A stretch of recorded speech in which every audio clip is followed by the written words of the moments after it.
What's going on, everybody? How you doing? Kyle Lowry's on fire. Kyle Lowry's going crazy. Welcome to the watch party, or welcome to Kyle Lowry's birthday party. So I don't know what's going on. It's crazy. He's playing. Kyle, how you doing, Nelson? I'm doing fantastic, Mazique. How you doing today? Oh, look at that bucket by Iggy. I just want to welcome everybody who's here. I don't know how many of y'all is here, but appreciate y'all popping in for the watch party with us this time. Did pretty good the last time we did it. So we figured, why not do it again? Shoot. So yeah, we were supposed to have a regular show today. Was going to go early. Had a special guest. Some stuff popped up.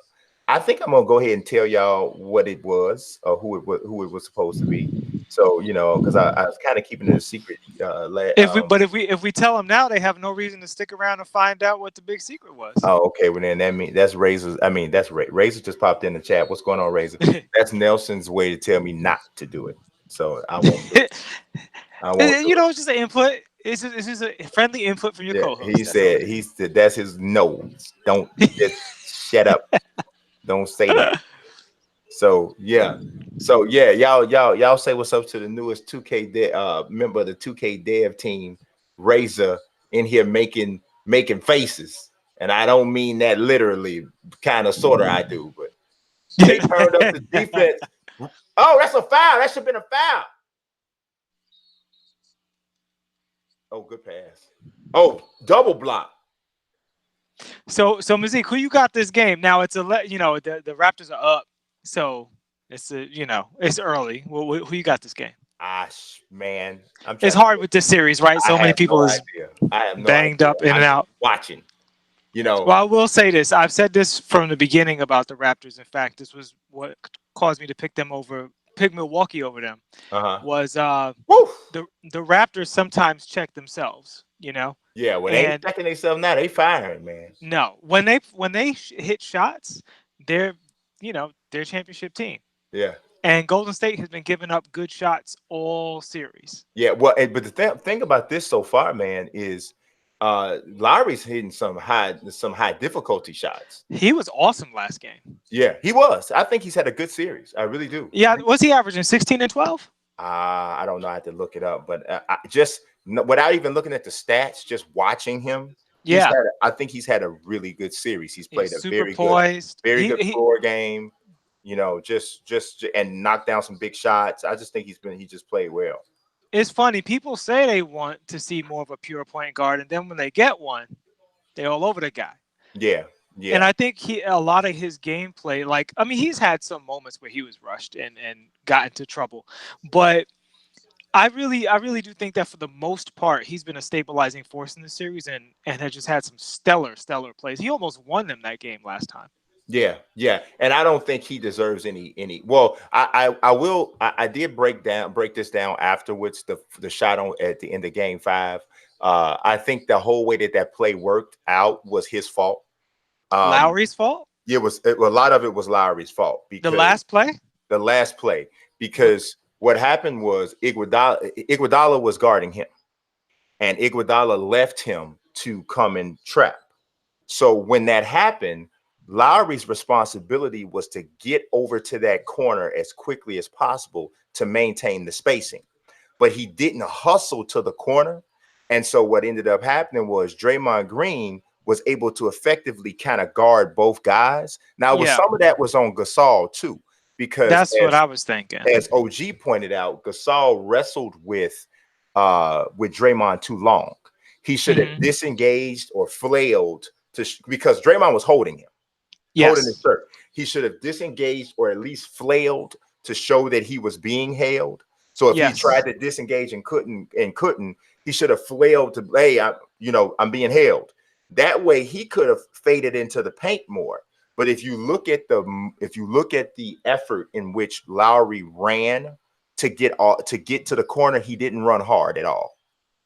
And I feel like because he didn't run hard, and especially because it wasn't a lot of time on the clock, you didn't have time for him to run as gingerly as he ran. And I think if he gets to that corner quicker, it makes Draymond Green have to make a quicker decision about who he's going to guard. And that didn't happen. The other thing of it was I felt that Van Vliet's pass actually he had time to pump fake to Gasol in the lane and then and throw it to the corner to Lowry, which would have made sure that the shot was open. But See, and Danny Green was also open on the other side. He could have skipped past it to the other side I and thought gone away from the double team. I thought the skip from Kawhi would have been the better pass to Lowry. But see, the reason why the skip wasn't there was because Lowry didn't hustle to get there. If he had hustled off and got there, especially as big as Kawhi's hands are, because he can throw any pass he wants with one hand, and he has a tendency whenever he gets trapped, that's what he does. He extends the ball out in one hand, which is kind of a bad thing, which is why he's not as effective against traps, because he takes both hands off the ball and he limits the kind of pass he can throw from an angle standpoint. But this time he had it in his right hand. He leaned forward and he fires it to Van Vliet. If Lowry's in that corner, he could fire the skip pass to the corner and it would have been an easier shot. But Lowry doesn't bust it to the corner, But that's all. That's one play. And hindsight's 2020, and it was 5.3 seconds left. And it was bang bang. The thing I would say about all of that is it really kind of sounds like you're saying it's Nick Nurse's fault, because Nurse called the timeout when they were flowing and they were hot, and he didn't call the timeout. That was a very big mistake. Yes, and he didn't call a timeout before then, which I believe the whole point of doing that was to conserve it. He had a timeout, didn't he? Oh, I don't know. I think he had a timeout to draw something up. So I don't think he had those guys prepared to run that last play because it wasn't clean. That last play wasn't clean at all. No. And they let the Golden State Warriors set up on them defensively in a way that was totally advantageous to the Warriors. Because if you look at it, every decision you're talking about, they're micro decisions that's reacting to the defense when the opposite is supposed to happen. You're supposed to make the defense have to make the micro rotations. Right. And they let the defense be the aggressor, and I think that's on the coach. So I don't put that on Lowry. I think all of the players, like literally except for Danny Green, who was the only guy just sitting in the right spot the whole time, everybody else you can second guess their decision. But I would say so. When four players have a micro decision that they have to make in that situation, then it's on the coach. Yeah, I mean, and Draymond made a great play too. Draymond. So did Iggy. Did Iggy. Yeah, Draymond made a great play. Iggy made a good play. I just think that Kyle Lowry and Gasol made those plays easier for both guys, right? Yeah. So Lowry not busting it to the corner makes Iggy's play easier. And Lowry not busting it to the corner and Gasol not disengaging or flailing when he was getting held made Draymond Green's job easier. I agree with all of that. And I think Nick Nurse made his team's life harder. But I think Nick Nurse's biggest problem was the timeout. Y'all are rolling. Kawhi has taken over. He's got the look as though he's about to step on their necks. You got the ball after, I think it was after a miss or after a turnover, up 6 with a chance. It was either up 6 or up 8 with a chance to go up 8 or a chance to go up 10 or 11 on a 3. And you call a timeout. At home. At home, bro. Now, I can almost understand on the road. Especially since, for me, it's because he was saying his team looked tired. They wanted to use the timeouts. I understand that thinking. I think it was the wrong thinking in this situation. But I think the real thinking was Kawhi was starting to look tired, and he wanted to give him a blow so he could get up and keep rolling again. And what he wasn't looking at was the other team. Golden State at that point looked completely out of sorts. Yes. And he gave Steve Kerr a chance to reset. Yes. And that's exactly, I tweeted that when it happened, right? I said, there's no way in the world I'm giving Steve Kerr and these team leaders an opportunity to settle this bunch down in the timeout, and I got them on the ropes and we're about to win a championship. Correct. I'm not going to do that. So I want to shout out to the chat real quick. Greg Coxon, is that how you say that? My man Greg Coxon asked if we engage with the chat. We sure do. D Johnson, 1989, M7, a bunch of our regulars in the chat. Appreciate you guys joining us as usual. Hope y'all enjoying the game so far. Yeah, hey Greg, I appreciate you coming through. Greg is a subscriber on my channel. He's a big awesome. big MLB The Show guy. And so the other guy is Nelson Blake. The second, he is a comic book artist for Marvel DC, and he knows a lot about basketball and a lot of stuff. Oh, it's Cosin. I'm sorry. Cosin, there we go. Yeah, no C. That's why I asked, because the C Right. looked a little silent. Yes, it looks silent. It does. It is a silent kind of a C. So yeah. So yeah. Um, that's who we are.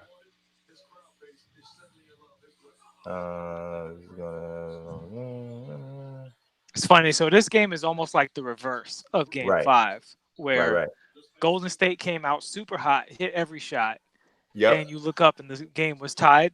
yep. Or and it's kind of the same thing on the other end. The only thing I would say is because the Raptors have stronger defense, a hot start favors them a little more than it favors Golden State. And the other thing that I noticed is that the Raptors had this hot start, and it has nothing to do with Kawhi yet. Right, which means he gets to conserve some energy too. Exactly. So if they do find themselves getting into it, woo, man, Lowry is acting a complete fool.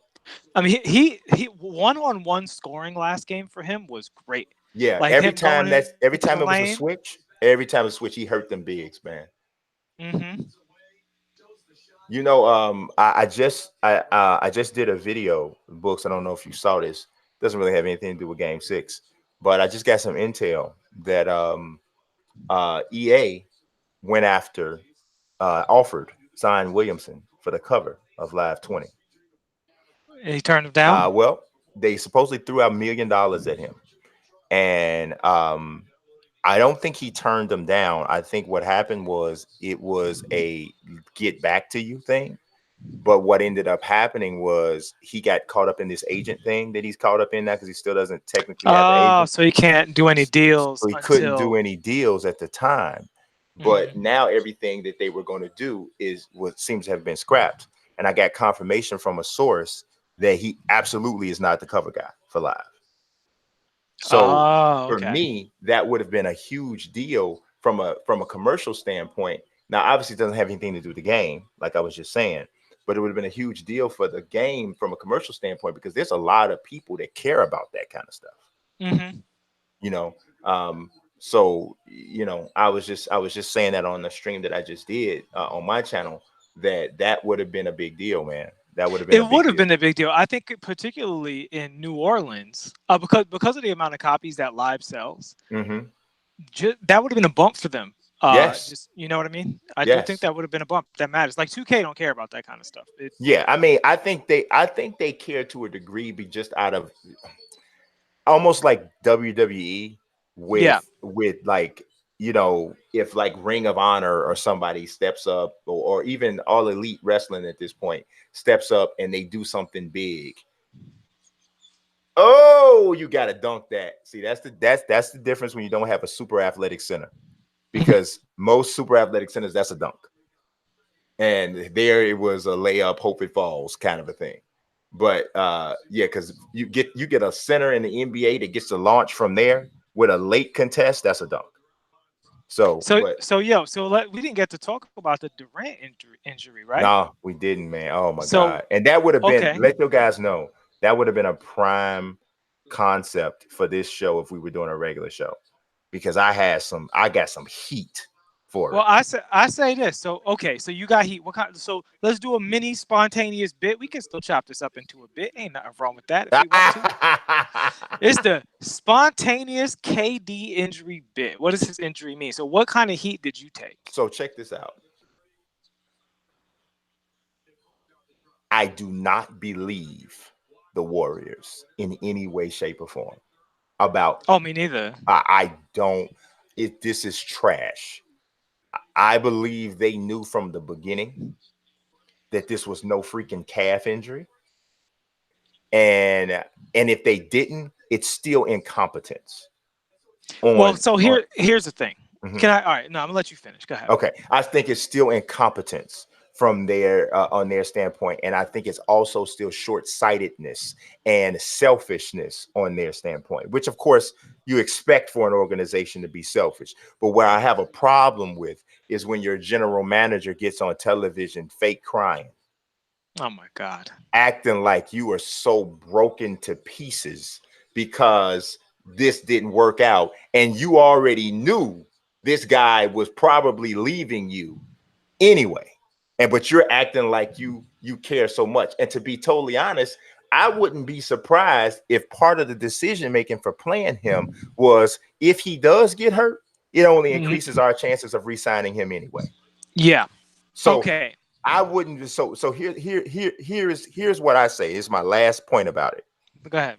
If the Warriors really want to display themselves as a class organization, what they better do is they better offer him the max automatically and say, you know what, it's okay if you got to sit out the first season of this deal, but we're gonna put a max deal on the table for you. If you decide not to take it, it's on you. But we're giving you a 4-year max deal. We're gonna make sure you get the top medical care. We're gonna your injury is gonna be rehabbed as best as it can be. You will not be rushed. You will not be pressured. You will not be anything. Here is a max deal. You can have it if you, because under our watch, under the advisement of our medical team, we said you were good to go and that you could not further injure yourself. We told you that. Now, he's a grown man and he had to make the decision whether or not he would play himself. Okay. Go ahead. But like I said before, I believe it is the team's responsibility to take the pressure off the player in a situation like this. The Thunder did it for Russell Westbrook when he tore his meniscus. When Russell Westbrook tore his meniscus, he could have had it repaired, which meant that he would be out for the entire season in the postseason. That's what they elected to do. Or he could have had it removed, like Dwayne Wade did. And now Dwayne Wade he advises people not to do that. They could have done that, and they could have let that ride. They didn't do that. They said, you know what? He's done. He's out. The Bulls didn't do it for Derrick Rose. They let him take all that heat he's medically cleared. He's medically cleared. Okay, and we discussed this exact thing last. Exact thing. I couldn't remember who I said this to, but yeah. Yeah, we said this right here on the show. Yes. That the way the Thunder handled their injuries was the way to go. Derrick Rose's situation was not the way to go, and that they were doing KD dirty by putting the expectations on him because we could tell that he was not ready to play. Right. Now, I want to go point by point through a bunch of these things. First of all, I don't buy this idea that it's on the player to make that decision. That is why you have upper brass and a medical staff and a coaching staff. Players get held out all the time because here's the compromise. Here's the deal. If you try at all costs to play, it is my job to protect you from yourself. If I allow you to go out and hurt yourself, then that flips and you have to be like Kawhi. That's and every situation would be like Kawhi. Kawhi was forced to protect himself because he said to the organization, my body don't feel right. And the organization not only said that he's cleared to play, but they sent out their henchmen to talk dirty about his injury directly to the media. Popovich and Tony Parker, Ginobili. And y'all want to know why Tony Parker is one of my least favorite players? He has repeatedly demonstrated that he's not a good teammate. Yeah, and that was a very low moment for him. It was a disgusting moment across the board by that organization. Normally a great organization, but they failed right there. And the Warriors, that being his decision, I totally disagree with that.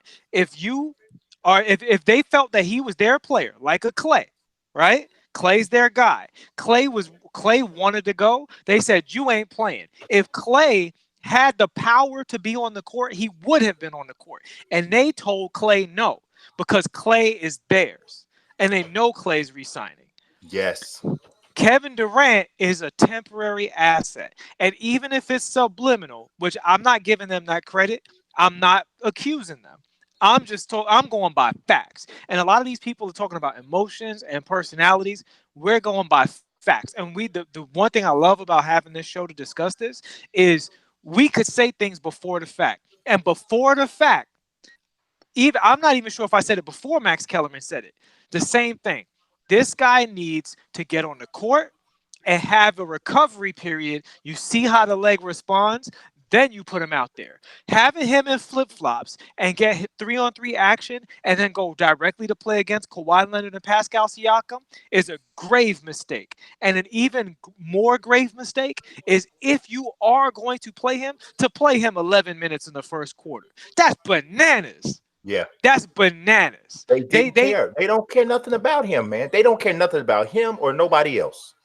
they might They, as well have actually, you know, done the injury themselves. Like it was that bad. This is totally on them. I don't want to hear about the crocodile tears. This all came from the desperation of you guys not taking care of business against the Toronto Raptors. and the That's what this is all absolute about. greed of the situation. The Yes. greed, man. The absolute greed. Think about it, man. This team has been to the finals. What, 5 years in a row? I believe Four? so. Is it 5 years in a row now? I think it's 5 years. 5 years in a row. This guy has won the finals MVP and been the Twice. best player on your team 2 years in a row. He's taken less money than he could have got other places playing for you. So to go to other points. So I want to throw the medical stuff out the window. Like because the whole thing is this whole idea of calf injuries don't lead to Achilles injuries. Mm-hmm. Absolutely miss us with all that nonsense. Yeah. When several people say, "Hey, if he's not ready to play and he plays on that leg, you know, something catastrophic can happen because of many reasons. It could be conditioning, it could be the weakness of the leg, it could be the fact that he hasn't had the chance to do strength training on it, Mm-hmm. it's the fact that he didn't get a chance to respond on it, or it could be overcompensation. He needs to have time to have that leg respond, or something else bad can happen. And we see it all the time. In fact, Kawhi Leonard's injury, Yes. it's very logical to say that Kawhi's injury to his quad is a result of his ankle The injury, Jaja. Yeah. which wasn't to his quad. That was an Right. ankle injury, right? But because he came back and wasn't ready and didn't have a strong base, the quad went. This happens all the time. It's common sense. And people literally called Kawhi's injury before it happened. You do not get to tell us it was a random freak occurrence and that the medical reports show no, it's just a complete mystery as to how and why this could have happened. So Yeah. that's out the window. The minutes out the window. Playing him without a recovery period out the window. All of that stuff out the window. So I think they caused this. And the whole thing about offering the contract, while I agree that that's the best thing that they can do, Mm-hmm. and I think it's kind of a no-brainer anyway, because signing Kevin Durant is their best chance to keep this going, even if he misses a year. Because worst case scenario, he misses a year, y'all get bumped in the first or second round of the playoffs, y'all get a rest year like LeBron is getting right now, Mm-hmm. and then y'all come back next year strong. Yeah, I don't think it's a no-brainer though, because here's the thing. You could offer Kawhi Leonard this deal. You could offer Jimmy Butler this deal. You could offer I don't think they can financially because he's already with them. They have his bird rights. he haven't been there long. I think they have his bird rights. I think it takes 3 years to get your bird rights. Okay, I didn't know if he'd been with them long enough to get. I know he can get more. I know he can get more money from them than he can get from anybody else. But they do have cap room if they don't bring him back. They have cap room to offer a big time free agent not only the opportunity, I don't. not just big money. They got the opportunity to ask them to offer them to play for the Warriors, which is I almost I guaranteeing you're going to be in the finals. I would challenge that and say we need to look that up because the thing is they have to sign Clay. They're already They have paying to Steph. sign Clay. They're already paying Steph. They're already paying Draymond. I don't know who else on that team they're paying. I think Looney's a free agent. But the thing is, when they re-sign Clay, Clay's going to get a big fat contract, Mm-hmm. and that's going to chew up the cap space. And once that chews up the cap space, I don't think they can offer someone else anywhere near what they could offer Clay and Durant. Let's see, 1920 season.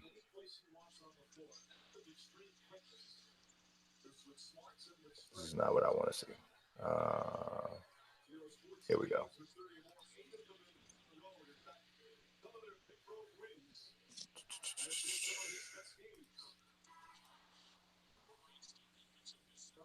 So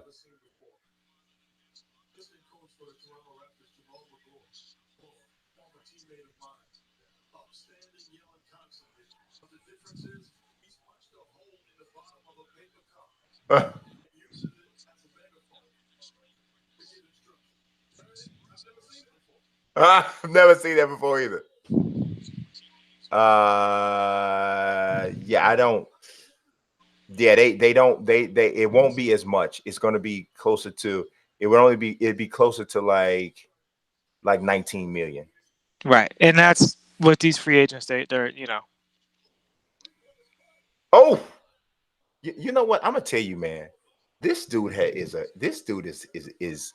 I've never seen anybody like this guy. Like, who Kawhi. no, Steph.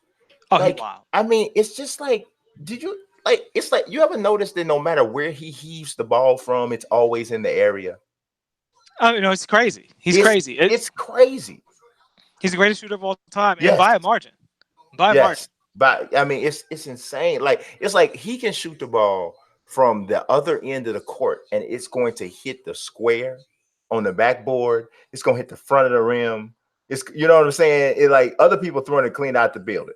You know what I'm saying? I mean, he's like, it's insane. No, I honestly think that these are the number 1 and 2 best shooters ever. Like, and I say that because I've been watching old footage Yeah. of players, and I have to honestly say, this is the greatest shooting has ever been in the NBA. Yeah, Now, across the floor, across the. Yeah, I especially long distance shooting, mid range shooting a yes. little different, but long distance shooting for sure. Well, and the thing is, the big thing that's changed is the contact on the perimeter. Mm-hmm. So when people talk about back then versus now, and I'm looking at pick and rolls where it's like 2K, right? Shout Mm-hmm. outs to our friends who developed that game. But we're literally, it's hard to move around a pick and roll because people are always holding you and grabbing you. This Mm-hmm. Steph Curry would not have existed in the 90s. I'm not saying he wouldn't Not have in been a the great, same way. Not in the not the same same way. way, because there's too Yeah. much contact. They just would have been Yeah. holding him and grabbing him all over the place. It was just And you know lethal. what's so funny? It's not about skill. Our special guest that we have yet to reveal. We had this exact same Yeah. conversation.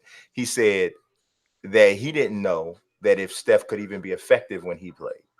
He was Yeah, like, I think because effective because good. yeah, he was saying that when he said every single time he came off a screen and that where I was the guy, that where I was the big that was in the pick and roll. He said he would have caught a shiver from me that wasn't a foul at the time.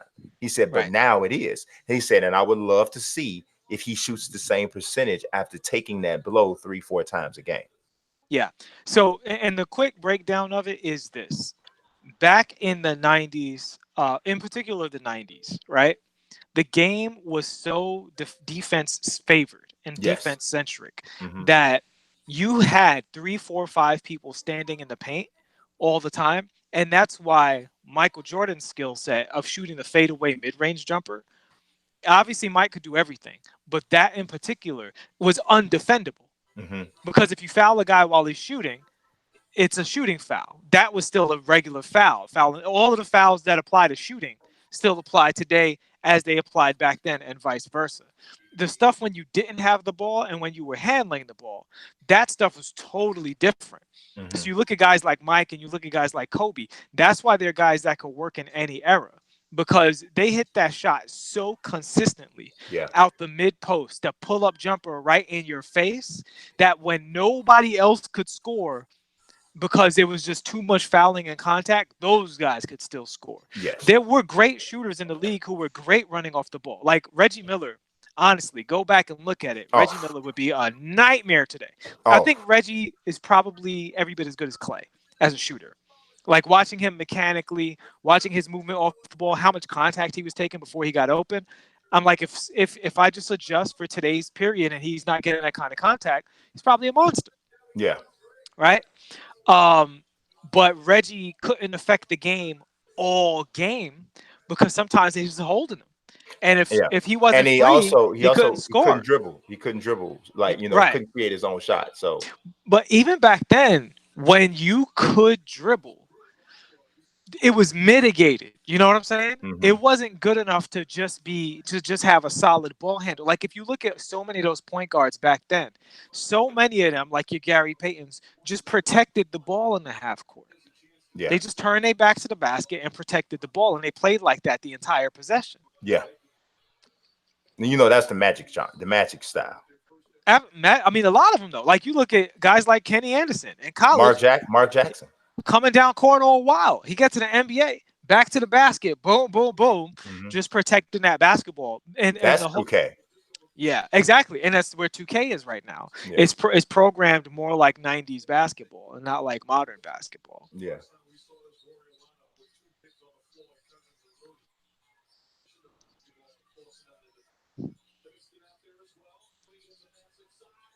That's a over rotation by Siakam. I don't know why he ran under the basket. Like So where does huh? I was gonna say the high score is good news for Golden State in the sense that they've been really struggling to get Get above effective shots. just to get above the 110-point marker. Yeah. It's been a real struggle for them, and Toronto has been above it for a lot of the series. So in that sense, I don't know if it actually is a good thing for Golden State because Good strip by Van Vliet. the game Attack. Blew it. Smoked the layup. Golden State can't win the game if it bogs down. I don't think. Yeah. I think you know. I'm going to tell you this. Somebody, I think my son asked me this today. He said, he said, what happens if it goes 7? I said, if it goes 7, Toronto. I said, I think I will predict then Toronto, Golden State's going to win Game 7. I said, you cannot give a team with this many Hall of Famers and a head coach and this type of championship pedigree a situation where they've been so down, fighting against so much all season, had to go through everything that they've had to go through, and you get to tell them win one more game. And I thoroughly disagree with you. And the thing is, I'm just staying consistent. Mm-hmm. I don't think Toronto has been about the emotional stuff. It's Mm-hmm. just about whether or not they hit shots. That's it. If Toronto hits shots, they will beat Golden State. If they guard themselves, they'll lose. I really do think this is a make or miss series, particularly for Toronto. Golden State has won games where they've made crazy shots, and Toronto has missed wide open shots. That is the only reason we're not. This series wasn't over in 4. Mm-hmm. That's literally all this other stuff for KD playing and the heart of a champion. Listen, Golden State needed that stuff to stay in it. But if you look at every single game, you will see high percentage shooters from the Toronto Raptors getting wide open shots consistently and just missing some of them. And in last game, they missed the free throws too. Well, I think I don't disagree with what you're saying in regards to it being a make or miss season. Series. I agree with that. But that has to get there for a reason. We have to arrive there. There's a reason why we arrive there. And that there is a mental aspect to that, especially when you talk about are they going to guard themselves and that sort of thing. There's a mental aspect to that, and there's about a hesitancy to take shots. There's about playing tight. It's about are you playing aggressive enough, and all of those things play into the mental aspect and and the way you're handling the situation. Now, up to now, it's been a series that pretty much Toronto has been front running in. They've been leading in, and they've been operating in from a position of power most of the series. They've been operating from that place. Now you're in a thing where if you go to Game 7, now the doubt starts to creep in about especially for a team that has been far and failed so often. Especially for a team like that. Well, and this is why I disagree. Number one, I think Toronto is mentally extraordinarily strong. Their composure, they've had Hall of Fame composure throughout this entire playoffs. The only time they came out jittery was the first game of the finals. And since then, they've had it completely under control. I would agree. there are certain players that oscillate in aggression, but they always oscillate in aggression, right? So like Siakam, sometimes Siakam is an all-star, sometimes he's a role player. That just is what it is. It's not him choking when he's not an all-star. He's just not developed to that point yet. Danny Green, sometimes he goes cold. He's always going cold sometimes. It's just how it is. You know what I'm saying? I don't when they miss shots, I don't think they're choking or they're tight. I think they're just not that talented to make shots all the time the way Steph and Clay will make shots all the time. But see, I think that's kind of my point though, because they have a lot of role players. They have a lot of they only have one guy who's really not a role player. And when you get into a one game situation with a team and where you got a bunch of role players, and then you got a bunch of guys, you got two guys that's freaking going to the Hall of Fame for sure, and one who probably is going, and one who's going to have somebody have an argument about whether or not he's going to go, but he doesn't really deserve it, but they're going to have an argument about if he should be there. When you got that in a one game situation, and a team that the team with the role players has already then blown a 3-1 lead. Yeah, man, to me at that point, that's when, yeah, I understand that they've been playing poised throughout this entire series and throughout the postseason. But this is the first time you'll be in game 7 of the NBA Finals after you blew a 3-1 lead. And I think that's a different situation. Yeah, I would say that's the one area that I think Toronto's unflappable, particularly because Kawhi and Danny Green have won championships already, and Mark Gasol, Kyle Lowry, Fred VanVleet, these guys have been. I think these guys are rock solid, man. I really think that I don't think they'll get overwhelmed by the moment. The only player that I say I wouldn't trust in that regard is Pascal Siakam. Yeah, he because scares me in that situation. he's brand new, but everybody, I think they could put a lineup out there. Serge Ibaka, all these guys, they're fine, man. I trust those guys. I know what you're saying, and normally I would agree if we were talking about a generic team, but specifically this team, I don't feel that way about them. Yeah, But we'll well, see how it plays out. we'll see I if they. think the bigger factor is Game 7. When we've seen a lot of Game 7s in the finals, I mean not a lot, but we've seen them in the finals, and you see a lot of those shots don't go down. Yeah. And Toronto can score in a multitude of ways, Yes. particularly Kawhi Leonard. Golden State really only can rely on one way as their weapon. It's not that they don't get layups and all that other stuff. It's that stuff is opened up by the three-point shot. Yes. And if those shots don't go in, they are in trouble. Yeah. See, my thing of it is that my respect level for Curry and just his uncanny ability to rise to the occasion, especially in this postseason.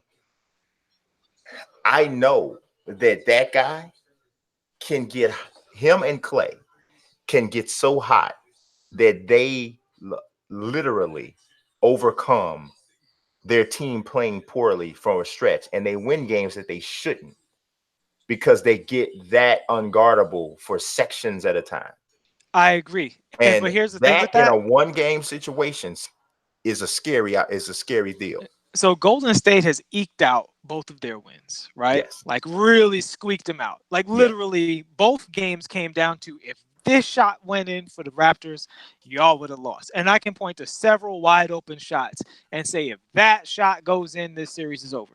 Mm-hmm. All right. In Game 7, the kind of shooting that Golden State, so normally either when Kevin Durant is there or because a lot of people look at like the Cavaliers and stuff like that, Toronto is by far the best defensive team Golden State is facing. Oh, absolutely. And not only are they the best defensive team Golden State is facing, they're a deeper team than most of the teams Golden State has faced. When you look at the primary teams, the Rockets, the Thunder, and the Cavaliers, Mm-hmm. right? In terms of the teams that have challenged them a little bit, the teams that look like they could beat them. Mm-hmm. Those teams were more shallow. So the two advantages that the Raptors have is their defense is extremely consistent, and then their depth is so good that Golden State can't afford to sit Clay and Steph as long as they want to. And in a long series, if it's close in the fourth quarter, I don't care how, because when it comes to clutchness, I'm with you. Steph and Clay, I put them up there with anybody in history, right? in terms of making shots, making 3-point baskets. Those guys are both cold-blooded killers. And if the Golden State Warriors don't win this series, the tragedy is going to be Steph had his best finals by far, right? In Mm-hmm. terms of him carrying this team, he really has kept it, afloat for them. Yeah. But when those guys sit, Golden State is in trouble against the Raptors. But see, here's my thing, man.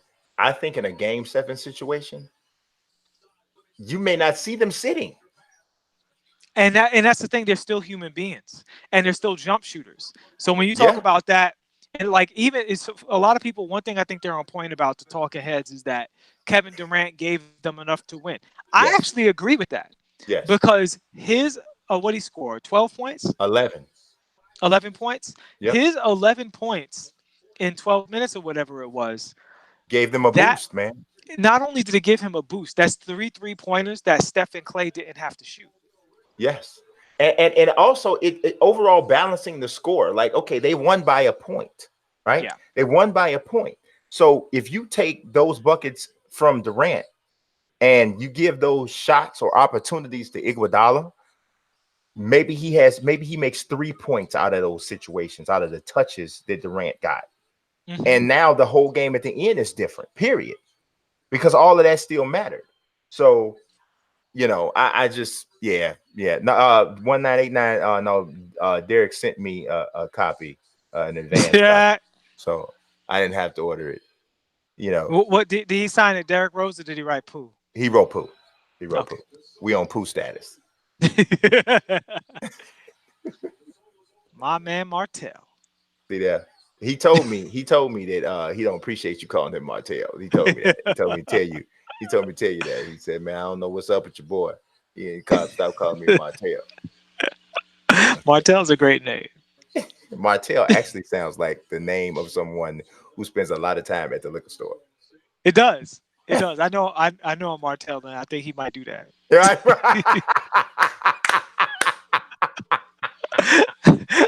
Where Martell at? Y'all already know where Martell is. Come on now. Ooh, Gasol better do something with these post ups, though, man. Yeah, he's not getting what he should get out of those situations. And if Klay Thompson never tries to do a move off the dribble again, I think everybody that see, that's the thing that always does something for me with Klay, because Klay can't do anything off the dribble except for take two stops, two dribbles, and a step back to shoot his jump shot. Yeah, somebody was like, "Y'all sleeping on Klay? He got handles." No, bro, he don't have handles, bro. But you know what I love about Klay? He don't try to do nothing he can't. Usually, right. Occasionally, Lowry. That's why he be having them 7-step travels. Oh, right. He be out there like OJ getting away with murder. See, don't do that. Don't do that. Y'all so bogus. Y'all so foul out here, man. Y'all so foul. I think I might be the only person in the world that actually don't think OJ did it. Are you serious? I don't. And who did it? I think he know who did it, but I don't think he did it. You might be right. You are the only person in the world. I don't think he did it.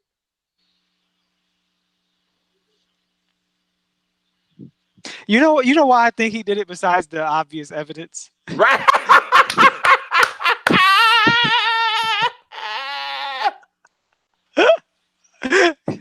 I don't think there's gonna be a bit. Oh my God. Besides the obvious evidence.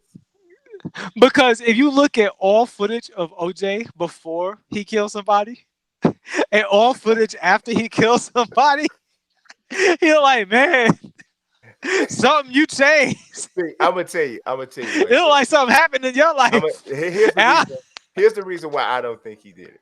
And I've said this to several people before. The absolute savagery of the way that these two people were murdered is something, and this comes from somebody who has spent a lot of time dealing with people who are on psychotropic meds, who have different suffer from different mental illnesses that are I've spent time reading files dealing with people, and they were all young people but still dealing with those people. there is a rare human being who can do something that savage and is in the way that he did it in a spur of the moment thing, and to not have been more visibly affected by what, like, see, there's people, you have serial killers, right? And who have I'm sorry. you are so bogus, Render. You're a You horrible, okay? you're a I'm horrible saying human I person. gotta speak that You're horrible, into you're a existence. horrible human being. He wrote OJ equals pure slasher bill. He is a terrible person. And there's going to be a Woo. there will be a cleansing at the end of the show. And I I'll put you advise on timeout, Randy. I'll put you on timeout. I advise you be there for that cleansing. No, but like there are serial killers, right? Who can on the outside look to be relatively normal to a person. But if you know them, maybe they have exhibited some of these behaviors in the past, where they were doing different things. Because one thing you got to realize, there's a different, sometimes people throw all violent acts and stuff like that into one pool, right? Mhm. So a woman beater and a domestic abuser is generally not the same psychotic or psychological profile as a person who would nearly behead someone in a fit of rage and also kill another human being, another grown man in a fight. So that's generally those two types of crimes, two types of violent acts are generally, they go to a different profile. And it just, to me, if he had shot both of them, then I'd have been like, yeah, he probably shot, he probably did it. But to nearly behead her, and the other situation, it just, to me, I don't think one person did this. I don't. I understand your reasoning, I just but don't. besides the fact that he did it, when I see him, I'm like, man, you look like you just carved two people up and got away with it. You look just like, if I had to draw that, that's exactly how I would draw it. If I had to draw somebody who carved two people that he hated up and got away with it, he would Yeah, look just like you. yeah. So I'm I sorry, don't. man. I'm I sorry. wouldn't even be. So I wouldn't even be surprised if he was present in some way, shape, or form. But I don't Oh, think I he. could tell you what shape and form. You see Halloween? That form. Yeah, I see 1989. Me and him are on the same page with it. And I'm just saying, man, a lot of people, we have a tendency to oversimplify certain types of crimes and we throw it all in one pool. And a lot of times it's not case closed, as my man D Johnson would say. It's not like that. If you, I don't know if y'all have had D Johnson, if you or anybody else has had a opportunity, and I'll say opportunity because depending on who you are, it may not be an opportunity. It may even be a privilege or the uh or the misstep to deal with or to interact with people who are um you know psychotic, sociopathic. I have. And I don't throw because they don't all fit in the same category. They don't, Oh, and I don't think they I'm not do. saying one is less or bigger than the other. I'm just Right, saying right. it's different. It's different. I mean, because I ain't trying to say if you just beat on your wife and don't cut her head off, then that make you, oh, well, you're a 4-star. No, I'm not I saying feel that. what you're saying. I You feel know, what you're saying. I'm just, yeah, I know, if but if if if, but don't get if me the wrong. I hockey don't mask think. fits. Don't get me wrong. I don't think that anybody who thinks that he killed her is crazy. I mean, clearly, come on. No, he crazy. It looked like he killed, right? It looks like that. But I just, for whatever reason, I just don't, I don't think he did. That's fair. Yeah. See how you see what kind of bitch you get out of a NBA Finals watch Yeah, party? I know. Yo, I mean, ooh, if we turn that into a bit, that's a good one. That's something else. That's a turning point for our show. If right, you ain't lying. If I Uh, entitled the bit, why Mazique doesn't think OJ Simpson is yeah. could be murdered, that might be something.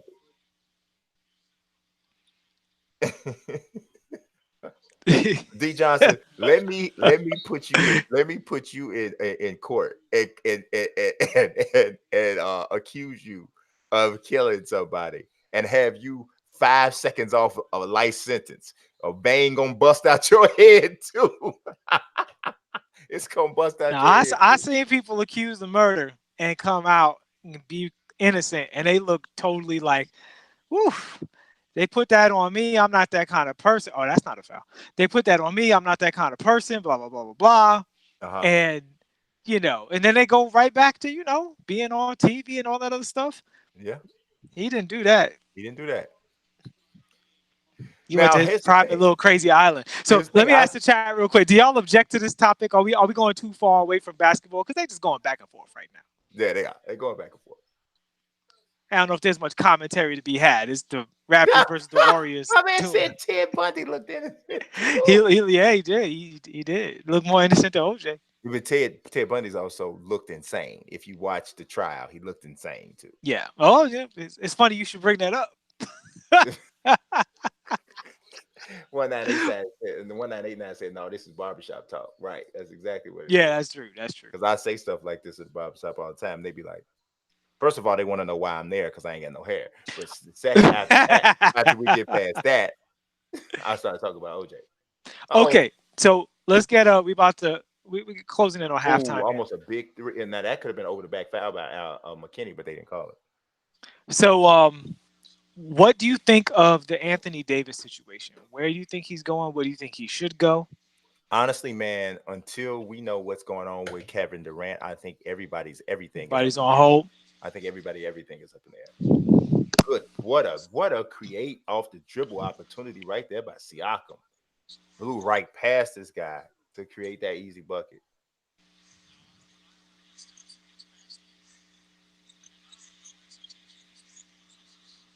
You know what I would consider doing What's that? periodically here if I'm no. You know what? I think that Draymond Green has some sort of problem. Like this dude, What kind of problem? he has a self-control issue, bro. Oh my God, yo, do you agree with me? Um, I think Draymond Green should already have 7 technical fouls. Yes, I've said it. I said the same Like freaking he thing. getting away with murder. He's Like getting away with murder. He getting away with more than OJ. Come on, brother. He is out here. He is out here acting a complete fool. yo, some of this off of nothing sometimes. Man, Like, I mean, off of clear fouls. You and know, there have been some bad calls in this series, but he hasn't been the recipient of the no, worst dude. calls. I'm Like, trying. I said this. I don't know if I said this to you before. I have a lot of conversations, and I don't know if I said this in front of y'all. So y'all forgive me in advance if I'm recanting. But dude, this dude here, I would tell him if I was an official, he'd have one time to get in my face cussing. I would tell him, I say, Draymond, we're not gonna do that. mm-hmm. We're not gonna do that. If you do that again, if you have another outburst like that, I'm just letting you know you're getting teed up. No, I'm not gonna look the other way. I'm not gonna act like it didn't happen. And then I'm saying, I'm just telling you, bro. And then I turn and I walk away because I'm not gonna get an argument with you as an official because I can't do that. But I Yeah. can tell you how it's gonna be. I don't have to let you get in my face. Call a effing foul. I don't have to let you do that. I don't. And the thing about it is, normally I'm not in favor of technical fouls and that stuff controlling the series and all that. But when somebody is clean acting a fool consistently, Yes. what happens is if he starts getting away with it, the other people start acting a fool, and then Yes. the game gets out of hand. Like Yes. the rule is there for a reason. I think Yes. that I think the refs misuse it a lot. Yes. But in Draymond's case, I think he is being the reason. Like this is Yes. the reason you have it in place so that guys can't be Yeah. He's Rasheed engaging. Wallace-ish with it. Yes. And by the way, 1989 said they probably don't want what happened against the Cavs to happen. I thought that was a completely fair call and a fair suspension against the It was. Cavs. He He took a did that. swing at He put LeBron's himself in balls. that situation. He put himself in that Yeah, he situation, did man. not have to Oh, do he that. just did something illegal. Okay, now, right now, Toronto's getting outworked.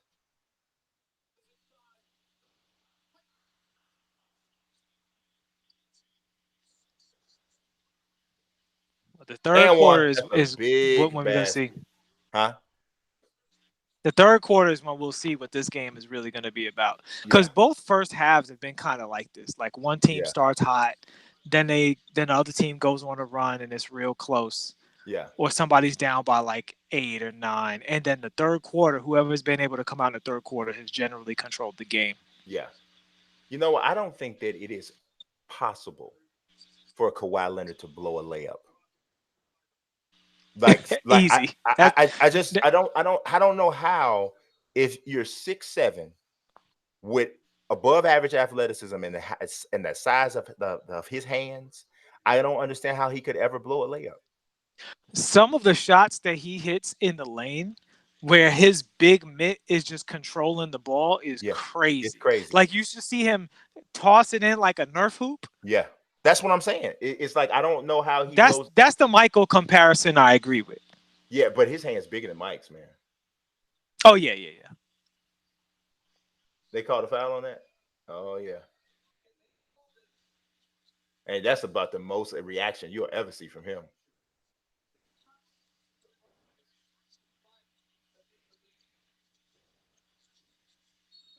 Oh, that's tough call. That's a tough call. That's tough call. Yeah, it's tough. See, that's a to me. If the foul happens after the release, it's not a foul. I mean, if the No, contact that happens was a if the that, contact that's a happens Hubert after Davis the right release, there. I don't like that call. That was Hubert Davis. Yeah. Oh, you don't got to tell me.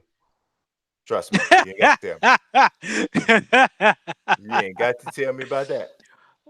This is a Knicks fan admitting fully to a Bulls fan that Hubert Davis call was That's big bogus. trash. That's why And nobody in Chicago likes Hugh Hollins. that's a terrible call. Terrible call.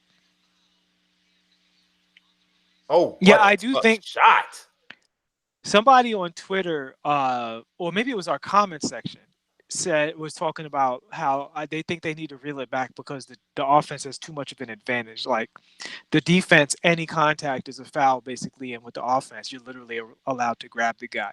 We made that point on the show before, and I definitely feel that way. I think they need to either start punishing the offense for offensive fouls more Yeah. with the way they're trying to game the officials, or Yeah. they need to. But I don't want to remove even more physicality out of the game.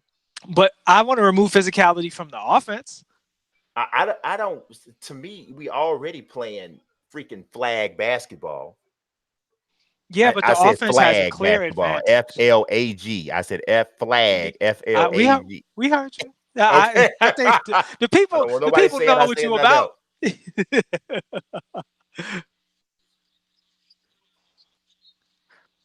I'm But gonna yeah, take I my think horse to the old town road. I like that they song need though. to bring some balance back to the defense. Yeah.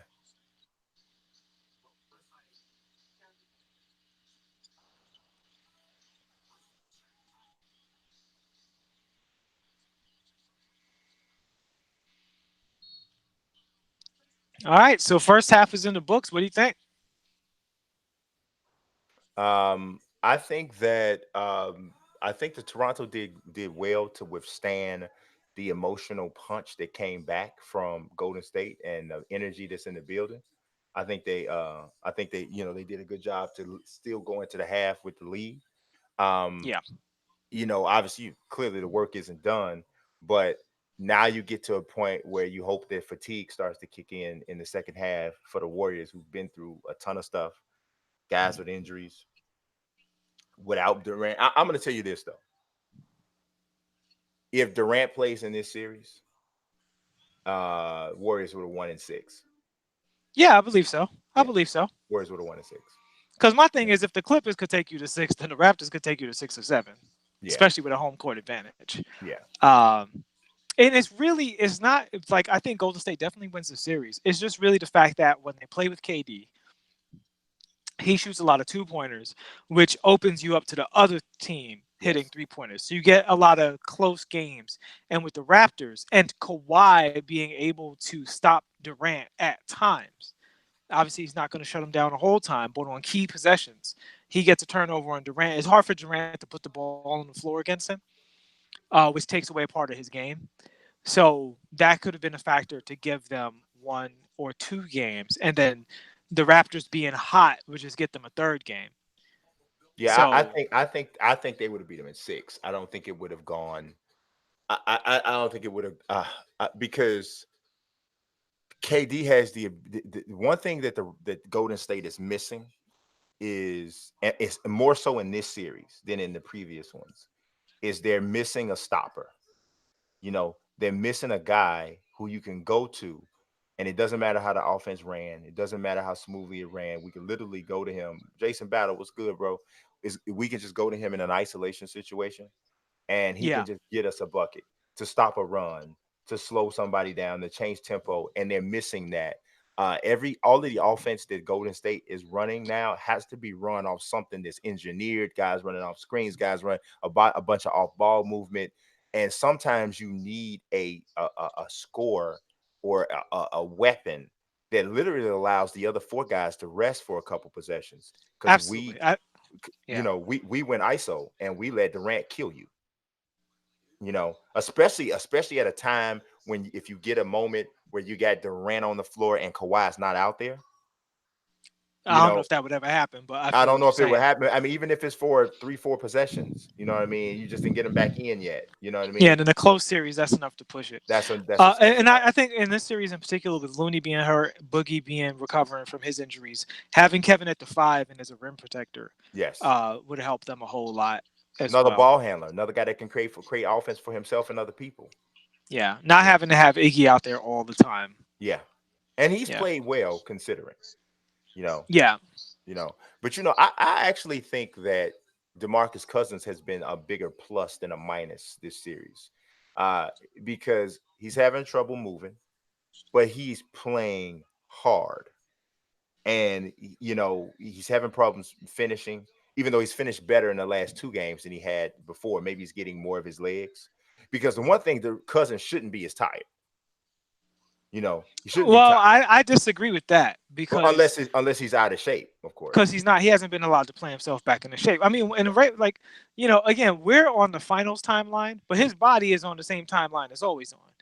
So when a guy that usually in the season, it takes a guy a month to really be himself again, just from a conditioning standpoint. Hmm. So Boogie getting a couple of weeks and not even getting like the practicing and the workouts and the recovery and all of that stuff and having a whole bunch of games to get himself into shape, playing Hmm. irregular minutes. I don't know because it depends on what the positive is versus what the negative that you're looking at. Obviously, he's had 2 bad games and 2 good games so far. Yeah. Uh, this game, he's been all right here and there, but overall, I think it's what it came down to before the series started. Kyle Lowry's going to pick him apart in the pick and roll. Fred Van Yeah. Vliet's going to pick him apart in the pick and roll. That's been happening. I'll say though, I don't think that Fred Van Vliet is attacking him as aggressively as he I would needs agree. to. I would agree. When he gets caught in those switches, like there's some times where I'm like, take him, and he's and then he'll take a jump shot. I'm like, what are you doing, little bro? Like, I mean, you gotta, so I don't know. I definitely think Kyle is every time Kyle sees him, he like, oh, barbecue chicken, big old bag of it, you know. Render says Cousins didn't get an opportunity to play against bad teams to get himself together. Totally agree. Yeah. And Toronto's so precise on both ends of the basketball Hmm. that literally every mistake he made, there's no room for error for him. So, you know, and Now, also we're grading Cousins on a very heavy curve, right? yes, yeah. No pun intended. But we're not looking at him to be anything resembling even Golden State DeMarcus Cousins, like 18 points a game or whatever he averaged. What did he average? 16. Yeah. They're not looking for that. They're just looking for him to be an offensive version of Looney, Hmm. So I got right? a From a question. production standpoint. I got a question. If Kyle Lowry goes for 40 tonight and they win, do you think he No, deserves? No, nope. nope. Don't think he deserves it. I like the way he's played, but Kawhi has been the consistent producer. Yeah, he's averaging 30, almost 30 in the series. Yep. I think he's leading in points and rebounds. Yes, he is. And steals maybe or blocks, one of them or both of them. Wait, he's probably So leading. He might be leading in steals because he's averaging 2 steals a game, a block, 4.4 assists, is 10.6 this against rebounds. Golden State or in the playoffs? This is against Golden State. Yeah. So Yeah, no, that's it's that's easily that's gangster. it's easily Kawhi. And the trip I think of it is that from a actually, the funny thing of it is he's actually had a better series statistically against Golden State than he had against Milwaukee. Well, yeah, and I was gonna bring that up. The Milwaukee series really came down to the Milwaukee Bucks did not hit shots, and Hmm. Toronto hit shots. It was just a tough series for both teams. Hmm. It didn't ever look pretty or clean. Maybe game one, looked a little clean for Milwaukee, but it didn't look super clean for most of the series either way. It was two really strong defensive teams. And I think the people who thought that either one of those teams would have won in the finals, particularly without Golden State having Kevin Durant, Hmm. I think that's a rational frame of thought. Yeah, I'm looking at Golden I State am right now. firmly convinced. Giannis would have got a chip this Yeah, I'm year firmly against the convinced. boys. I'm firmly convinced that Milwaukee would have beaten Golden State. I Yeah, have no doubt in my mind, no I question in think my mind. they ran into the one matchup they really didn't want to run into, Yeah, and that was Kawhi Leonard and Marc Gasol and and Serge Kyle Ibaka, Lowry. all of those, all that length, Yeah, yeah, and all that defensive awareness and defensive IQ. It's too much of it, and the one team that was able to expose Giannis's single weakness, they did it. yeah. And really, I think it was more than exposing Giannis's weakness. I think it was exposing Budenholzer and the Milwaukee Bucks' weakness in terms of Eric Bledsoe spent way too much time on the court with Giannis. Yeah, it That should have was been an a project. adjustment he should have made a while ago. Yeah, Even if you start him, get him out in the first couple of minutes, have Brogdon and George Hill play most of the time with Giannis, and have Bledsoe run the second unit. And he did not make that adjustment. And they just didn't defend Eric Bledsoe. He and you got know the what Iguodala treatment. what I think he thought, and this is kind of what I thought would happen before the series. Well, no, yeah, no, that doesn't even no, no, he shouldn't have been on the floor. He shouldn't have been on the floor that much. He they need whoever was in that spot needed to the Raptors had to respect him from the perimeter. And Yes. if they did not, it was dead weight. And Yes. that's exactly what happened. It was just another guy to put on Giannis Hmm. with not enough to of a cost to pay for overplaying. And the issue is Giannis, I put this on Giannis. He sometimes didn't make the right read. But the Yes. issue is when Bledsoe's on the floor, the right read is harder to see Hmm. because after you done threw it to him 2 or 3 times and he either put his head down and turned the ball over or threw up a brick that was unreboundable. Unreboundable. You That's Boy, copyright your at me, shot bro. is unreboundable. I will tell somebody that. I'm about to tell somebody that tomorrow. When I go play bumps, and boy, your shots are unreboundable. There's nothing good that can happen from your shots. They're not going to go in, and they are unreboundable. Turnovers. So then it's like, okay, where's George Hill? Where's Brogdon? And the Raptors don't give you time to look off of Eric Bledsoe. Yes. And I think Budenholzer played with that way too long and too much, and that was the Yeah. primary reason. And also, I think Giannis is getting a little bit of first time you've been to the conference finals refereeing, all from the beginning. I was saying this against Boston too.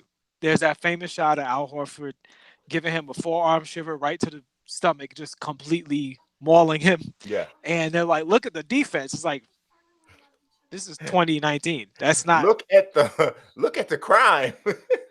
seriously. He's killed a man. That's illegal in 32 states. What are you doing? So so yeah. Oh my God. So yeah, you guys, I got an article, I got some predictions coming out for NBA 2K20 that you guys are gonna want to make sure you check out. I might get it out tonight. I'm not sure. But yeah, I'm really excited about because I've been really just paying attention to the lack of information from Yo, 2K. spontaneous bit while we at halftime. Yes, 2K20. yes. If there was one thing you could change about the gameplay. We're The gonna do a gameplay, top 5 gameplay later. only the Yeah, the gameplay. gameplay. Okay, Only the gameplay.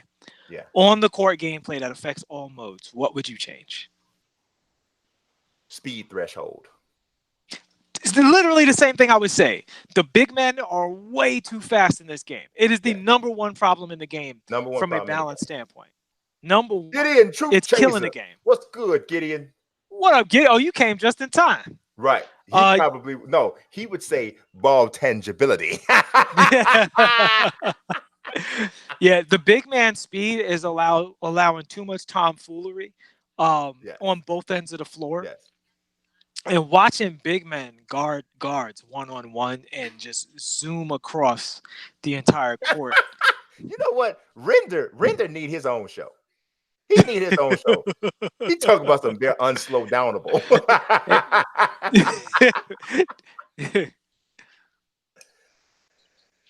So Jason Battle said for him it's the movement and the momentum reaction speed. Well, the reaction speed for me is what's the number one thing that's causing the big man speed. Yes. Because the big men, when they react, they go too far, whether it's a Yes. steal or a block or a rebound. They're getting to places on the court that they shouldn't go. The Yes. movement thing, the reason I don't say movement, even though I agree that the movement needs an overhaul and have a lot of ideas for what that would be, is the movement is a very, very complex issue. Whereas with the big men, I literally think they could drop a slider patch before 2K20 comes out and just take all those big man ratings way, way down and raise the threshold of the guard ratings and add some separation. Check this out. Why not have 3 or 4 different rating sets? What do you mean? A rating set for guys who are 6 foot and under, or 6'1" or 6'2" and under. A rating set that for guys that go from 6'3" to 6'6" or 6'7", and then one that goes for guys that are 6'8" to 6'10", then one that goes or 6'9", and then one that goes for 6'11" to 7 foot, and then you got your really, really big guys who are on another one. It's that way I could give you a 99 speed as a 6'9" guy, but your 99 speed is not going to be the equivalent of a 99 speed for a little guy. But here's my question: why not just have better ratings? Like, so why here's not the thing: just you don't say see. that? Yeah, I see what you're saying. Why Yeah, not just because say I'm not going to let you have a 99 speed if you're freaking LeBron, because you're not literally as fast as right. this guy. You're just not. Well, I'm talking about like Jakob Pertl. Like, you just get a 17 speed, buddy. 17 speed. But you No, know who that's does this? it. You know who does this? MLB The Show does this. Yeah. And by the And way, like Karl Anthony Towns has like an 80 speed. What? Come on. really? Does it? Yeah. Yeah. Now that is heavy weed smoke. That is heavy weed smoke. That is, I'm talking about thick cloud in the room weed smoke. That is what there's no way in the world. He's a good athlete, but come on, bro. That's insane. That's absolutely insane. But you know, like I think the max speed for a big should be a 70. Like and I think that's like Amari in his prime. Unless you're Giannis, then well, here's why. Mhm. Because Giannis, well, here's where you have acceleration. You can take the acceleration way down on the bigs.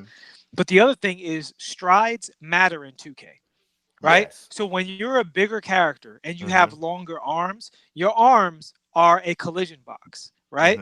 Yes. So whether you're shooting, dunking, stealing, blocking, your arms is how far you have to go.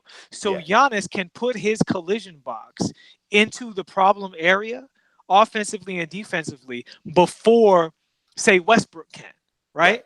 So Westbrook being 6'3", even if he gets there faster from his feet, his arms are there later if they have a similar speed rating. So the big men don't have to be rated as highly as the guards because stride and hitbox matter. So it would equal it out. Giannis would still be Giannis. And if you look at Giannis, it's not like guards can't catch up to him. It's just that it doesn't matter. The people who need to catch up to him can't catch up to him. Yeah, yeah. No, that's true. That's true. What I mentioned MLB the Show. MLB the Show does this. They don't. Uh-oh, Curry limping. But it don't look like he's okay. He's fine. He's fine. Yeah. Uh, it that's good.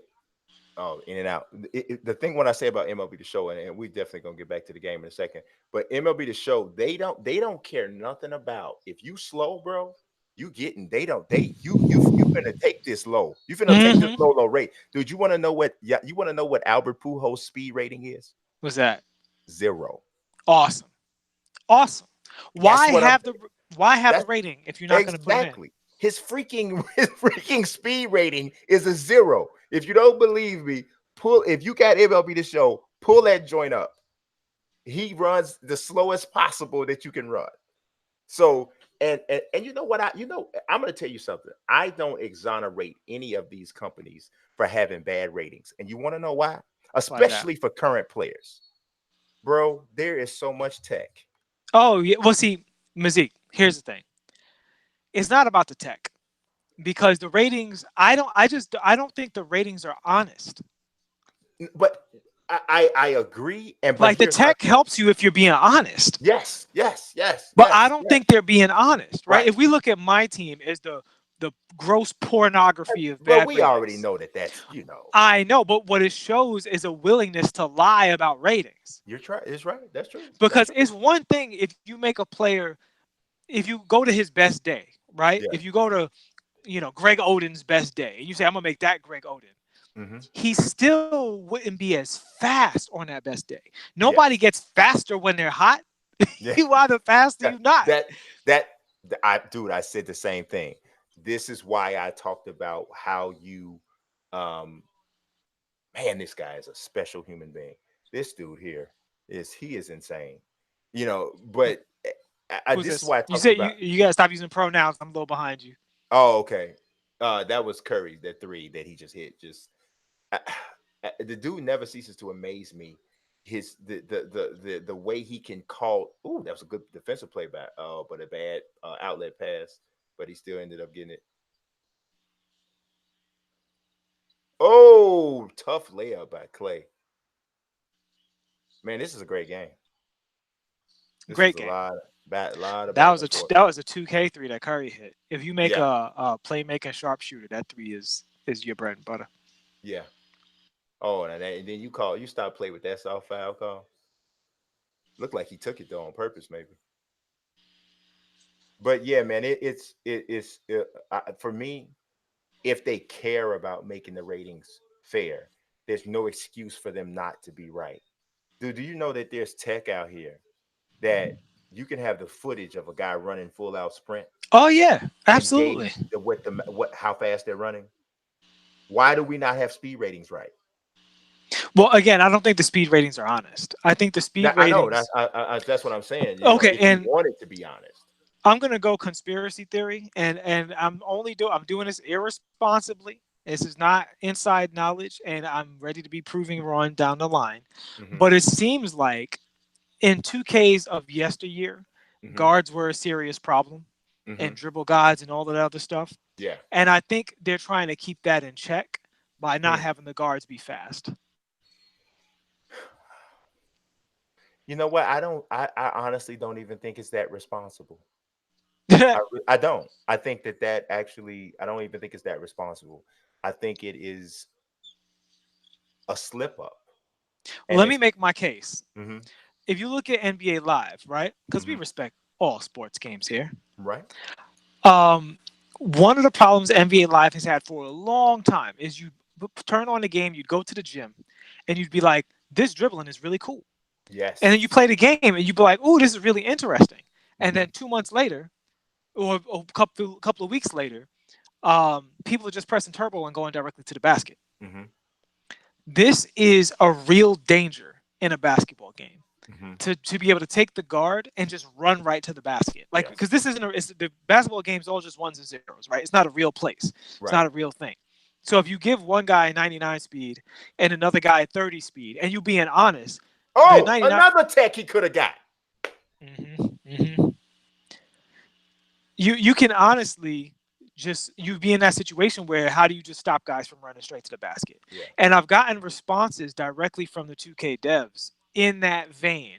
Why isn't this work the way it is? Because if we did it like that, it would basically be mayhem. So I think that's the issue, and they just need to pull it apart.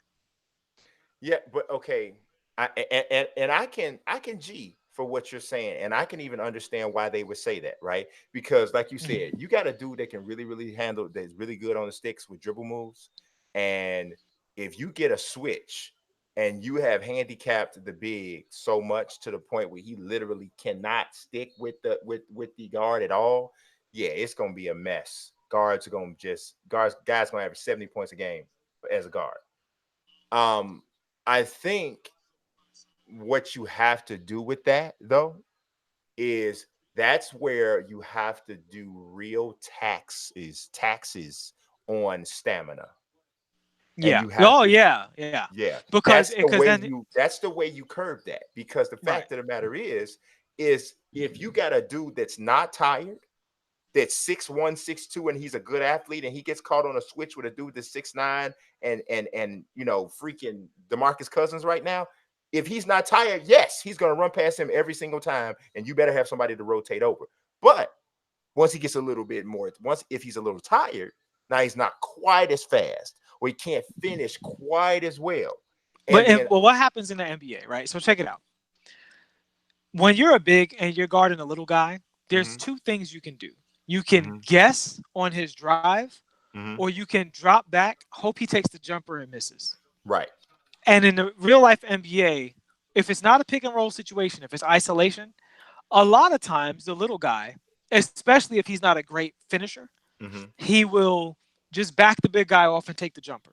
yes, And so this still allows for a speed component. I'm sorry, a skill component to be a part of the equation because the big man knows I need help, or I'm guessing, or I'm giving up the shot. mhm, I'm going to give him the layup and not give up the three. That's a decision he has to make. But right. he's making it from a point of weakness. Because in this game, if you're a guard caught in the post, drop step dunk is unstoppable. It's unstoppable. Nothing you can do. So why on the perimeter don't you have that same give back? Yeah.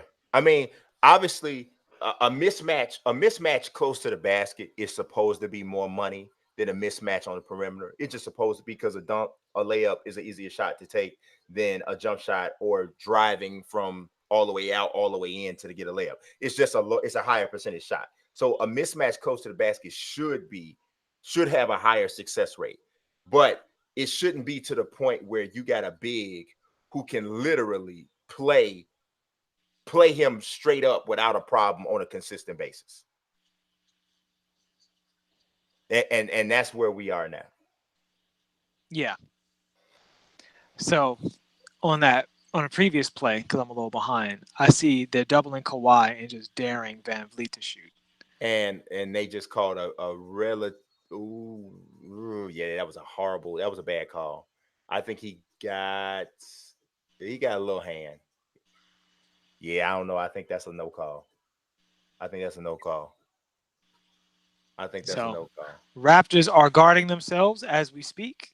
Yeah, man. Why I don't know why I love this Wide commercial so open much. corner threes. The corner three, widely regarded as the best shot in basketball. I don't know why I love this commercial. I don't see the same commercial you're saying. It's the Apple commercial where the lady just sitting there and getting a pedicure and she looking at her phone and just cracking up laughing.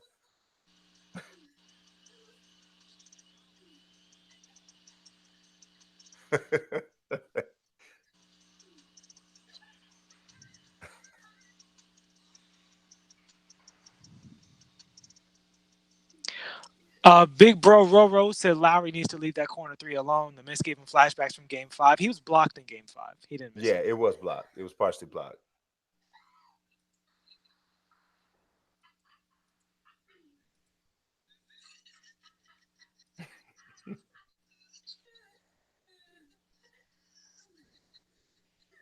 Oh, I see the commercial you're talking about. I'm way behind you. Yeah. It's funny because it has no words in it. It's just straight up her laughing the whole joint.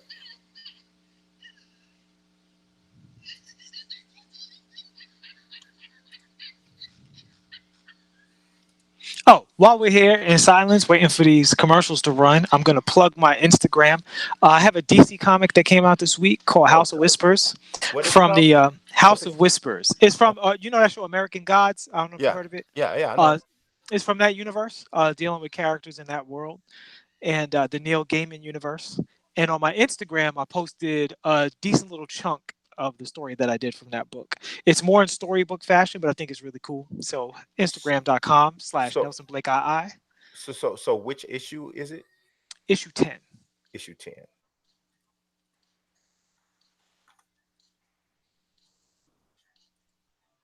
Also, somebody did a preview. No, somebody did a review for it. A Nancy's Tale Yeah. or Nancy's Tale.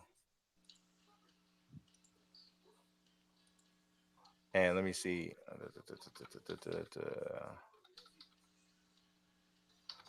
Do you get? I don't know if you can even answer this. Do you get royalties for the sales of the books? I do actually. Oh well, then let me buy one.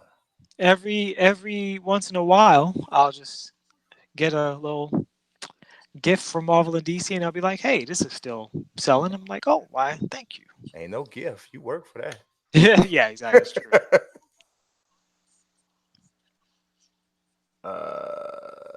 Okay. Is this the one that says that bastard? Yeah, yeah. Okay. So I put up a bunch of previews that if you're on Instagram, you can swipe and You know see why? You know why I dig story. this? Because this don't look like the stuff you normally draw. Yeah, this was fun. So they wanted a storybook style because that's what's happening in the story. Is the god Anansi, the spider god, he Mm-hmm. has their souls trapped, and in order to get their souls back, they got to tell him a story he likes because he's obsessed with stories. Every Oh, soul that's is a kind of dope. story. That's actually Yeah, kind of dope. yeah, yeah. So they try to flip it on him and tell a story about him. And so uh, the editors wanted the story in more of a storybook kind of Warner Brothers, Looney Tunes fashion, and that's uh-huh. what I did. You know, I did it in a complete different style than I normally do, but I enjoyed the hell out of it. John Rock, the colorist, knocked it out of the park, and yeah, it was a lot of fun. Because if y'all look at this, the link that I just sent you, if you scroll through the different images that are here, you'll notice that there's a different style with many of these things, especially the House of Whispers compared to like if you look at the Hunchback of Notre Dame picture, Yeah, way different style. And it's dope though. yeah. When I first was coming up, they really didn't like people switching styles, but they're much more open to it now, and that's one of my favorite things to do. Yeah. And in the oil painting that you did of, I think this is an oil painting, um, of the girl, the Yeah, black the girl. black girl. Yeah.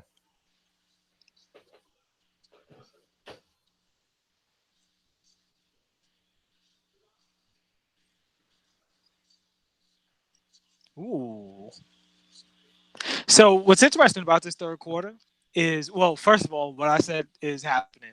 Toronto's getting good looks and missing them sometimes, Hmm. but nobody's really had that Big shot. flurry yet. Yeah, nobody's had that push.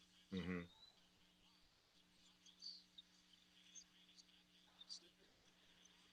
You got 19 tonight. It doesn't even feel like it.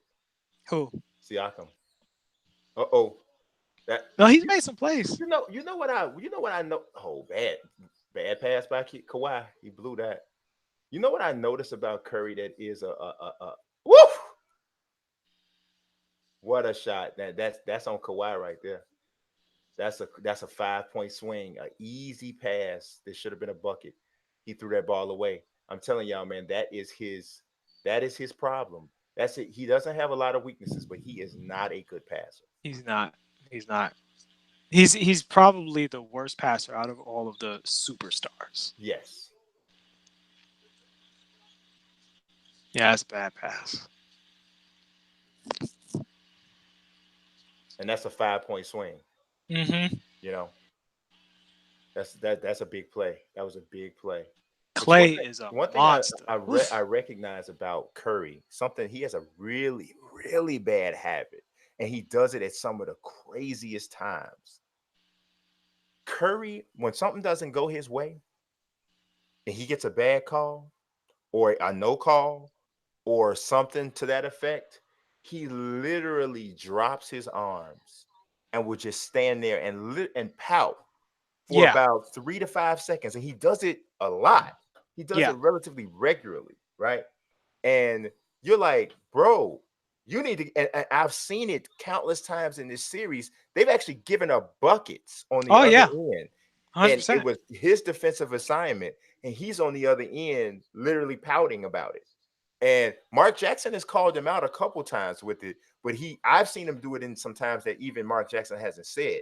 And I don't know. I don't know why. I mean, I don't know what it is, why he does that. It's a superstar thing, but I don't know. He does it a lot. Yeah. Quick detour. That girl's haircut in that trailer reminded me of Janet Jackson in Poetic Justice. I missed it. What trailer was it? Oh no, it's not important. What's important is Janet Jackson in Poetic Justice. Did you like that movie when it came out? I did. I did. I did. Well, Janet Jackson, the Poetic Justice, had braids. Yeah. Yeah. Oh, I missed it then. Janet Jackson has. I don't think I've ever seen Janet Jackson not be beautiful. I think you might be right. I don't think I've ever seen her not. I think Janet Jackson could be beautiful falling down the steps and You know trying to what's catch herself. you know what's underrated about her? We all know Michael changed the face of pop music, but if you Yeah. look at the female acts in pop Hmm. music, Oh yeah. all of them were Oh derivative yeah. of Janet. I mean, Like dude, Britney Spears is, but all of that. It's like just Shakira, Janet Jackson. all Beyonce, they all doing Janet. They all doing a It's rendition of just Janet that. Jackson. They It's doing a literally rendition just of that. Janet Jackson. Go back and look at the It video from the 90s. No, If, no, if, no, if. no, no. Go look at Pleasure Principles video. Yeah, that's a good one too. Ooh, my God, I ain't never wanted to give a woman a hug so much in my life. I said, just come in, embrace me, embrace me, embrace me. When she jumped and did the chair thing, when she stares on the chair and it falls to, I said, Lord, there it is. Lord, help us, Lord, because I ain't gonna make it. So just I even like Chunky Janet. It was one of them videos. She had got a little chunk. mhm, Um, God, which one was it? Might have been When I Think of You, or was it mhm. That's one of them? if. That's the if joint. No, she was thin in if because she had the oh, you think no? No, You think of the other one. this You is think yeah, Control. older. This Yeah, on Control. control. She was a little bigger Yeah, because she was tight in the if joint. yeah, yeah. She's a stunning woman. I mean, Jackson, they just a good looking family. So it's like, what are you doing to your faces? Y'all are just they one of them families that they just, the whole family ain't nobody ugly. You know Yeah. what I'm saying? Like, what are y'all doing? Stop it. Well, if you look at Jackson, it looked like he dipping his face in bacon grease before he take an interview. That's what like This he is what doing. I'm saying. They doing stuff to their faces, and their natural progression was fine. Yeah. She Yeah. wasn't chubby in Pleasure Principle. She wasn't chubby nowhere she wasn't supposed to be chubby.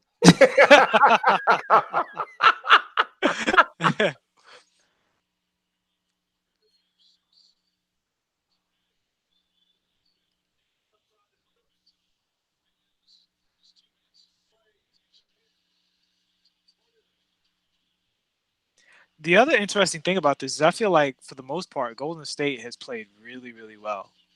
Yeah, And today they play. Oh, did he get it? they- Oh, he missed it though. Fred Van Vliet just got him with a 2K ankle breaker animation, but he missed the shot. I can't miss those. You get a boost after that, Fred. Right, man. He could have got takeover. Man, Oh, and Clay then got Steph just 25 almost got already. Siakam back with it, and he made his.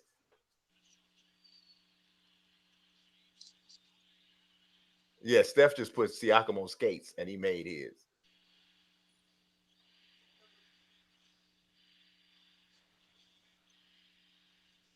Ooh.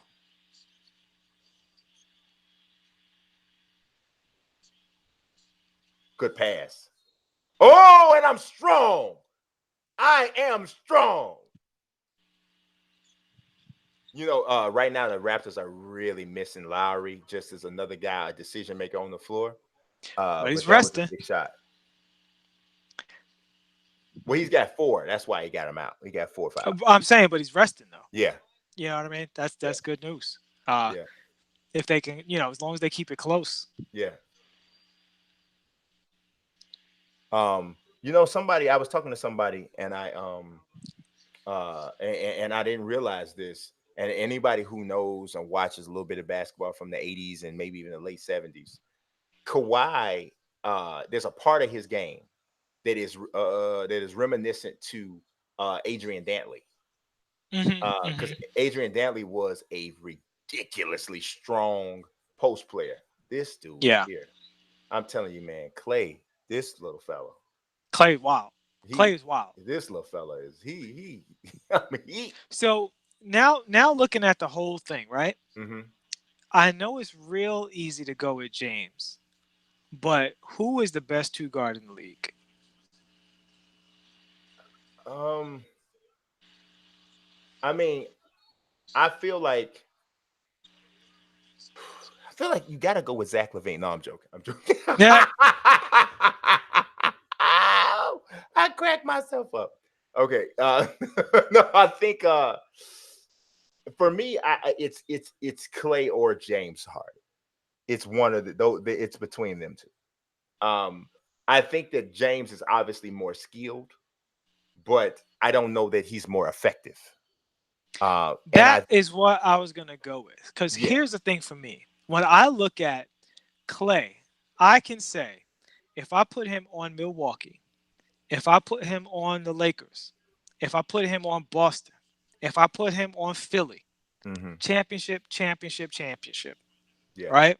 Like all these teams become an instant threat to be a Yeah. championship. Hmm. What team could you put James on to feel that way? If you put James Harden with LeBron, it's a problem. It's a problem because he has the ultimate. The only thing you worry about is James gonna hit clutch shots, because that's a problem that he has. Stepping up in the clutch. But that you put him with LeBron, you got the LeBron loves playing with a guy that he can let do his thing offensively and just go, do your thing, and that's Harden all day. You know, Harden can play that isolation game and that one-on-one scorer guy getting to the free throw line, setting up other guys. He can do that, and he takes a lot of pressure off LeBron on the offensive standpoint. So I do think that that's a spot, but I don't think I agree with you. He doesn't fit into a spot as easy as Clay. But I think the reason why is because Clay's game is simpler and Clay's primary skill fits everywhere. Well, I think you're right, but here's what I would say. Here's a different way I would state it. Clay is better at his job than James is at his job. Uh, Clay's job is to be Clay Thompson, which is a 3 and D guy. uh-oh. Uh-oh. Uh-oh. That's not good. Man, what is wrong with Golden State?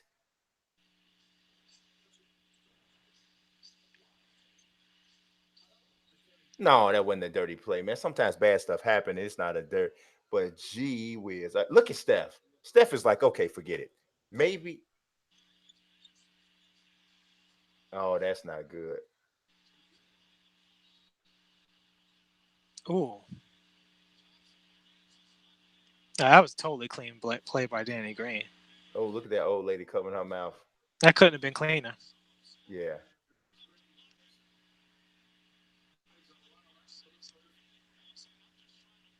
D. Johnson said 5 years of 100 games. That's what's wrong. I think part of it with Clay also. I mean, this is a little bit of a bad look, Oh, but yeah, that ain't good. It ain't supposed to go like that. It ain't I supposed to go think I like think that. his base is unstable Who? because Clay. Clay? Yeah, he's not as strong because instead of spending time strengthening his base, he's been spending time rehabbing. That's just the nature of Yeah. why when you get injuries, you get more injured if you don't have time to fully recover. You don't just Yeah. play hurt with no consequences, Yeah. and play a ton of minutes with no consequences. That was another thing Yeah. I was thinking about 7 games is, when you got a bunch of guys dinged Oh up to the man, level. this sucks. Yeah, this does suck. Oh my God. Ooh. Henry, come in. I'm on. I'm on. I can't believe it. I don't know what's going on, bro. I don't know. I have no idea what's going on. This is crazy. I've never in my life, ever in my life, seen a team this snake bitten by injuries in this short a period of time. Never. Uh, Not I, this I many guys. I would say not for a championship, but I think recently the Pelicans have been just. I mean, they've I had mean, years, but they were brutalized. We're like literally everybody on their roster this was just isn't like gone. They had me where they had I with don't Drew particularly Davis, all of them. I don't particularly care for the Warriors, and I'm pissed at them because of what they did with Durant. But it's really hard to root against them right now with everything that they have in the East. I mean, this is crazy. And D Johnson I is mean, this saying D Johnson definitely is saying, oh, sucks. that she went for to get KD over depth. Bro, there ain't no team in the NBA that you could lose two of the three best players and it ain't gonna be a problem. I don't care how much depth you got. You can have a No, bunch of what depth, he but said. they not Clay and they not No. KD. Part of what he's saying is like when you get to the playoffs, you don't have the luxury of sitting Oh, guys he back at out all. there. This dude is a robot. Wow, This is a gangster. This a Clay's gangster. tough. He's a gangster. He's a Clay's straight tough, up gangster. and he's cold blooded. Man, I might do. I'm trying not to root for this team. I'm trying not to. I'm literally trying not to root for this team. That's what I'm saying. Clay's tougher than James. He's a better shooter. He's a better He said, "Forget defender. it. I'm going out back out there. I'm going back out there." This a gangster. Boy, this the toughest little light skinned boy I've seen in my life. Yo, all right. So check it out. I'm from New York, so I keep hearing this term. What is it with y'all Midwestern and Southern guys calling people light skinned? What does that mean? Like, why do y'all? What is that? Light, Is that safe to discuss on but the show? yeah, light skin is just a lighter skinned black guy. No, but y'all say it like he's the toughest light skinned boy you ever Oh, seen. because traditionally there's a stereotype that light skinned dudes are not tough. Okay. Obviously, it's absolute crap, right? But because the where that comes from is light skinned dudes were usually looked at as being pretty boys. Uh-huh. Because especially somebody that looked like Clay, he got the wavy hair, and so he would be the dude that everybody would be like, "Oh, you a pretty boy," but then he pop you in your mouth and you realize that wasn't the case. You know what I'm Right. saying? But that was always the stereotype. So a lot of light skinned dudes in the Midwest, especially in Chicago, they had to show that they wasn't that, and sometimes they might overcompensate for it. But yeah, that it's really Oh yeah. it's You know. born in complete ignorance, though. Yeah. We don't have that in New York. At least none of the parts that I came up in because Yeah, it's just too diverse. So gangsters came in all colors in New York. It was not really a thing because yeah, I mean we got a lot of Puerto Ricans and Puerto Ricans are often lighter skinned. yeah. So if they're interested, so I don't know what they're saying on commentary because I'm listening to the show. He's saying He had to shoot the free throws, so they he wanted wasn't. they let him shoot the free throws, but then they said they want to send him back here in the back to get evaluated. And Yeah, Mark because if he Jackson is doesn't shoot the free throws, he can't come back. right, and Mark Jackson is saying that it's the smart thing because they can't afford to make another mistake like they just made with KD. Okay. Rant. People need to stop comparing other people to KD. No, Kevin I Durant. don't. No, I know Woo! what you're saying. I'm talking about Mark Jackson though. Like Mhm. across the board, you're seeing they talk about Clay, they talk about Boogie and all these other people. Kevin Durant didn't get any basketball action for a month, and when they put him directly into a game without the injury responding, Clay was already in shape except the injury, Mhm. right? You can't. I mean, listen. If you're a regular person and you just go out to the court and you run full steam, you might pop something. That's Yeah, just how it goes. You I've you done it. gotta. I've done it. Yeah, you're supposed to go out there, do a little of what you could do, and you have that feeling, man, I feel like I play another game. Let me Mhm. not do that. I don't want to hurt myself because Right. I'm not in shape yet. That's common sense. Yeah, I understand what he meant just from a generic standpoint, right? If a guy hurt Yeah, himself, make sure they're right. okay. Make I sure think he's that's all okay. he's. Yeah, I yeah. think that's all he's really saying. You got to make that, Siakam. You got to make that. You got to make that. Oh, every time somebody for Golden State fall down, I check to see if they get up. Like every single time now. Yeah, it's Kawhi definitely looked like Adrian Dantley on that drive. I mean, he slowed down to a doggone near stop, but still moving, but just being slow. it kills me the way people just get moved out of the way. That's why we was talking about Kawhi and LeBron with the strength. Remember when Uh-huh. I said that? That Yeah. LeBron is super strong off of a running start, Yeah. but he don't have that thing that Kawhi got, that special strength where he just walking slowly towards you like Michael Myers, and you just keep moving backwards, no matter how big and heavy you are. And see this guy here, I don't know. I think his name is Mark Davis. I'm not sure what that ref's name is. I know his face. I see him all the time. But he takes a lot of crap from Draymond, man. Draymond get Yeah. right up in his face, bro. And like, and I don't know. Maybe I'm wrong about this. I don't know. And Draymond grabbed, like, he slapped Kawhi right on the arm. Yeah, he does this stuff over like I would tell him. I said, man, if you argue with me another ridiculous call, Yeah, I let him know that's it. that's it, bro. Because now I'm gonna get you for delay a game because this is not. Yeah, I thought it was Mark Davis. I'm gonna get you for delay a game because you now, bro. You going, you going down the wrong street.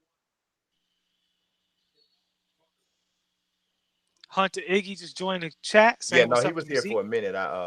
I spoke to him earlier. Oh, I think he's speaking back to me. I think he must have just saw. Oh, okay. Big shot.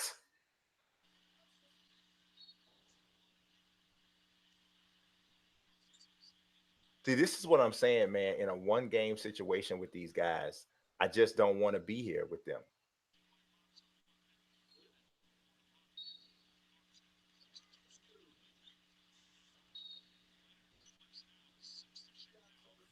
Jeff, I don't think he fouled him on purpose.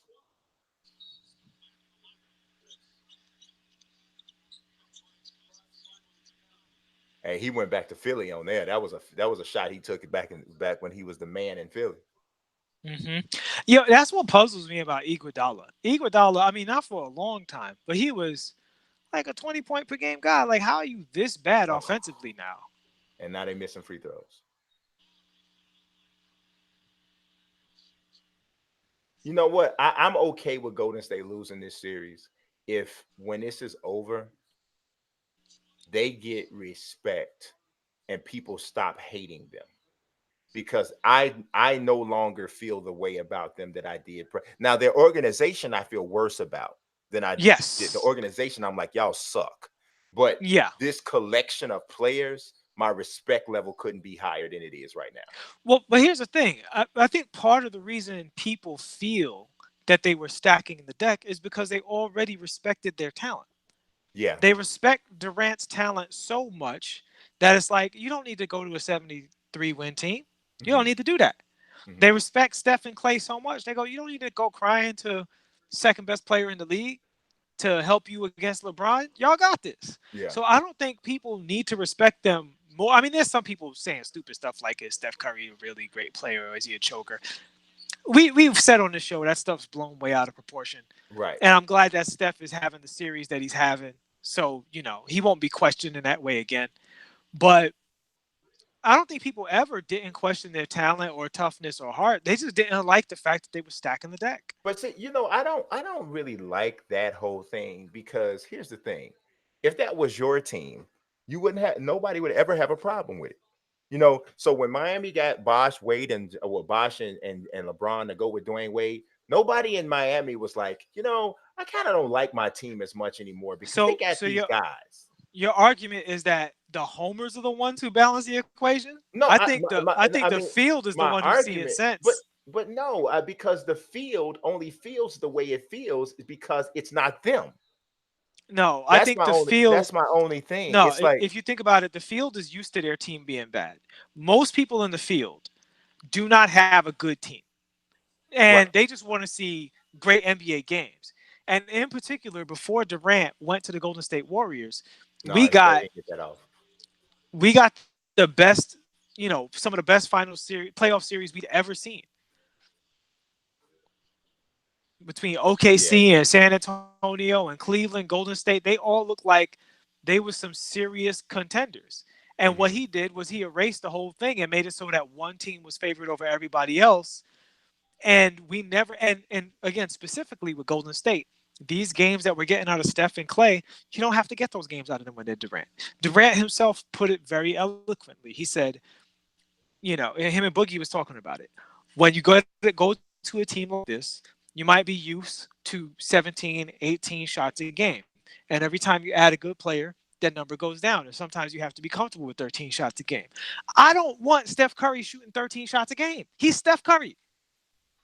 You know That what? that's the Honestly, thing. That's the thing I that Durant did to the team that people don't like. It's like you see Klay Thompson have a game where he's just like 5 for 11 for games in a row, and they won by 20. It's like but that's see, not I get. I'm don't not think getting to that see this guy anymore.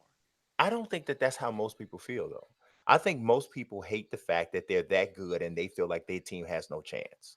I think that's the biggest thing that people hate. They feel like they too good, we can't beat them. And But they won games. if it was their team that was that good and nobody could be, because I'm telling you, big people used to hate on the Bulls. They hated the Bulls because they won too much. They hated them. And I never had a problem with the Bulls, of course, because it was my team. It was my team. And I couldn't imagine how nobody would root against. Why would you root against the best player in the world? He's the best. How I could you think, act like you don't like watching him? but you're conflating. You're conflating two different things. You're conflating people hate the Yankees, they hate the Patriots, blah blah blah. They hated the move that Kevin Durant made because it's not, again, the Warriors had won a championship 2 years before that, and then they won 73 games. Nobody was hating on the Warriors. I mean, generally, people weren't just hating them because they were good.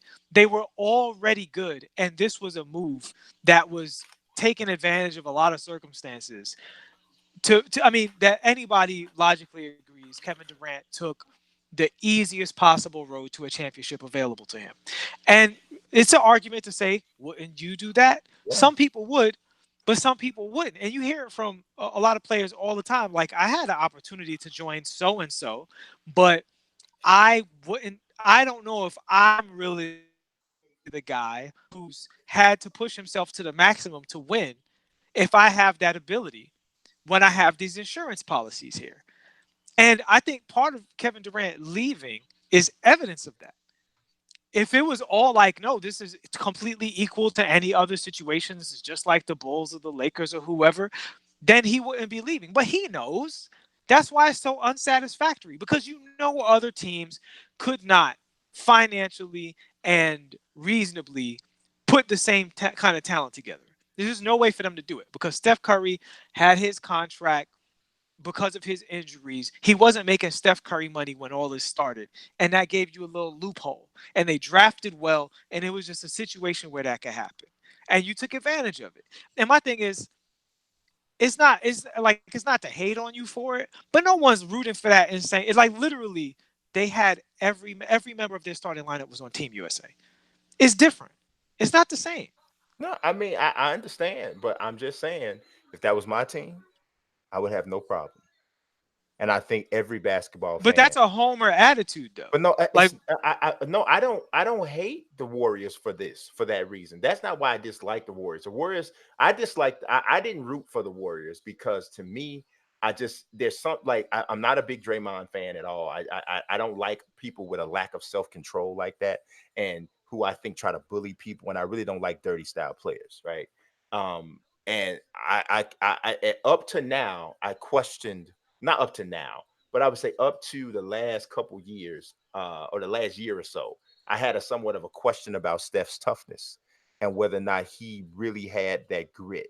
So I had a question there, and those were really the reasons because those two guys are really the catalyst of their team overall. Durant, I hadn't really didn't have a problem with Durant. I was always either or on. Just it, I know he's a great player, but as far as my fandom, it wasn't like that.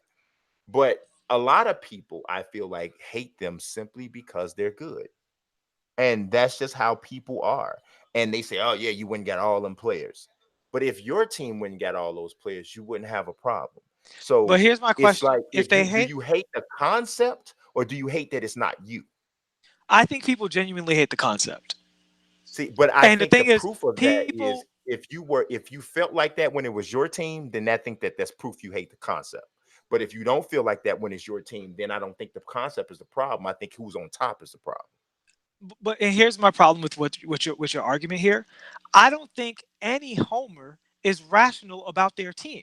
So you're taking the irrational part of people and you're saying if this irrational part exists, then it must be right. Well, but And no, 95% of the NBA's fan base are homers. right. And that's to be expected from homers. So, but I'm saying that's the whole thing, though. That's Like who a we're homer talking would about. sign off, but no, but a homer would sign off to anything for their team to win because all they care about is wins. And they But a will hate fan of on anything that doesn't put their team in a chance to win. but I don't think it's equal back and forth because again, a lot of people are used to having really bad teams that don't have a chance. And again, the Warriors were already good. Yeah, yeah. Like why Ibaka, would the hate change? I don't know. I just. What is he saying?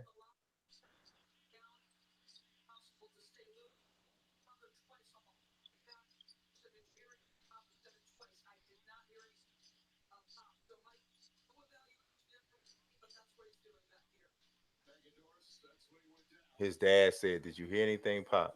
Well, I'm telling you, boy, them parents. I know you play basketball, boy, but you my son. Did you hear something, Pop?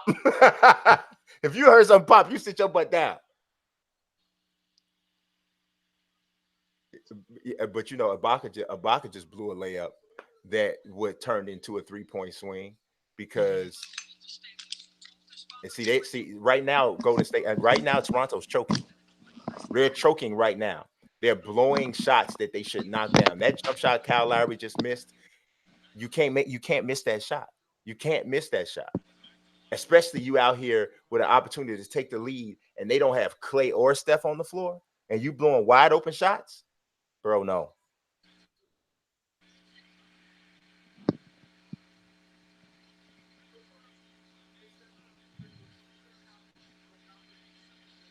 Wow. Wow. Oh, so now the crier is gonna make the right decision.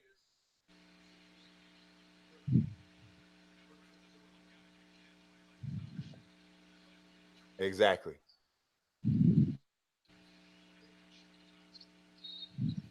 Offensive foul. Oh, I thought I heard a whistle.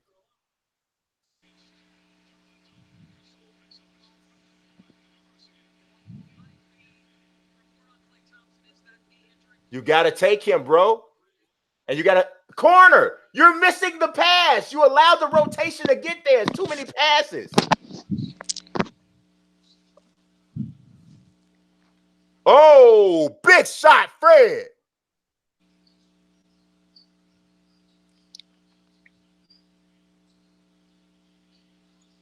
What a game. What a series. Yeah, phenomenal series, man. Toronto just needs one more talented player. Just one guy who can, you know who they need? Oh, Jimmy Butler. yeah, Jimmy Butler would be great on this team. I Can you mean, say that? Can you say that again slowly? you put Jimmy Butler on this team, there's nobody that's gonna beat them. Nobody's gonna beat them. And the reason being is because there could not be a better superstar to play with Jimmy Butler than Kawhi Leonard. Yeah, the wing defense would be a No, nightmare. and I mean just from a personality standpoint. Oh yeah. Just I'm gonna let Jimmy just okay. You say whatever. Just when it's time, I got it. When it's time, I'll do it. When I got to do my thing, I'll do my thing, and I'll let you do your thing. When you got to do your thing, it is whatever. But I'm not worried about how you bark and talk. And there's no way in the world Jimmy's not going to respect Kawhi. That ain't gonna happen. He's nowhere in the world he's not going to respect Marc Gasol. That ain't gonna happen. That's gonna happen. And Kyle Lowry, you can say what you want about Kyle Lowry, but he always plays hard. Hmm. He always plays hard. Oh yeah. So it would be perfect. If anybody was catching Jimmy's wrath, it's Pascal Siakam. He's the only one. Yeah, I mean, I don't know. Pascal plays hard. Derrick Rose He is plays very similar. defense. He plays hard. Derrick Rose is very similar to Kawhi from a demeanor standpoint. Very similar. Even their motor skills are similar. Like the way they talk, just it's a very similar. Speaking of which, did you see that video of 19-year-old Kawhi Leonard talking about his game? Yeah, talking about what he need to work on. Yeah, that was pretty Like you cool. heard how like the tone of his voice is completely different. I told you this is all I act, man. Yeah, well, they said this happened after his father got murdered. His personality changed. When did that happen? He was like around 18. He's Yeah, around but 18. the video is from past that because it's when he was going to the draft. Um, yeah, I don't. I'm not sure, but his family was saying that the quiet Kawhi came from when his dad got killed. They said his Mhm. personality changed. I don't know. It happened about 11 years ago, so it was around that time. Mhm. It was around that time. His father got killed in January of 2008.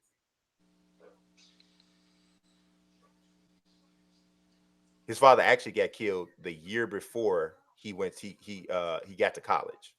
Yeah, Yeah, that's what I'm saying. So this interview was after that. yeah, yeah. But I mean, you never know what the whole effect of that was and how long that took to take shape over him. You know, um, you really never know.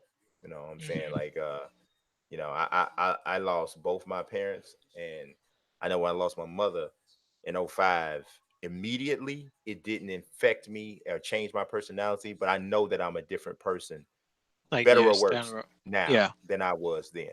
I know I am. Mhm.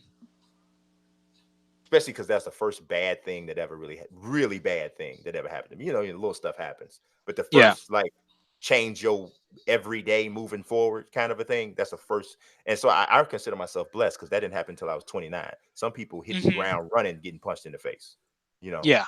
Yeah.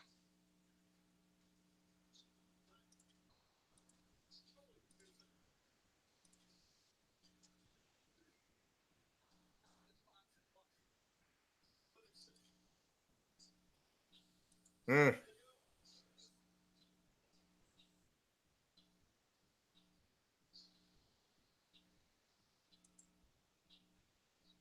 So Clay's not coming back for this game. right. If the Raptors lose a second game where Clay Yes. Thompson don't play down the stretch, Yep. that's tough. Yep. Because they beat Golden State when they Scooty. were basically, as far as, not with KD, but everybody else was fine. Mm-hmm. Boy, I'm trying to tell you, boy, Steph's legend could grow in a new offensive foul. Tee him up. Oh no, he on his way to the hospital, and his daddy right behind him.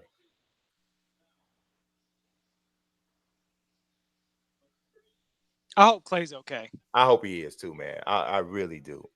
Two guys going into free agency to get hurt like that. That sucks. But Clay's gonna get his contract. Like he's family. Yeah. Oh, that was goaltending. Oof, Draymond, I mean, he cried after He every. cried after Woof. everything, bro. Like I couldn't play with him. I couldn't like even if he was on my team, he'd get on my nerves. Hmm. I'd be like, dude, shut up. And Clay had a monster game. Yeah. Oof, 8 for 12.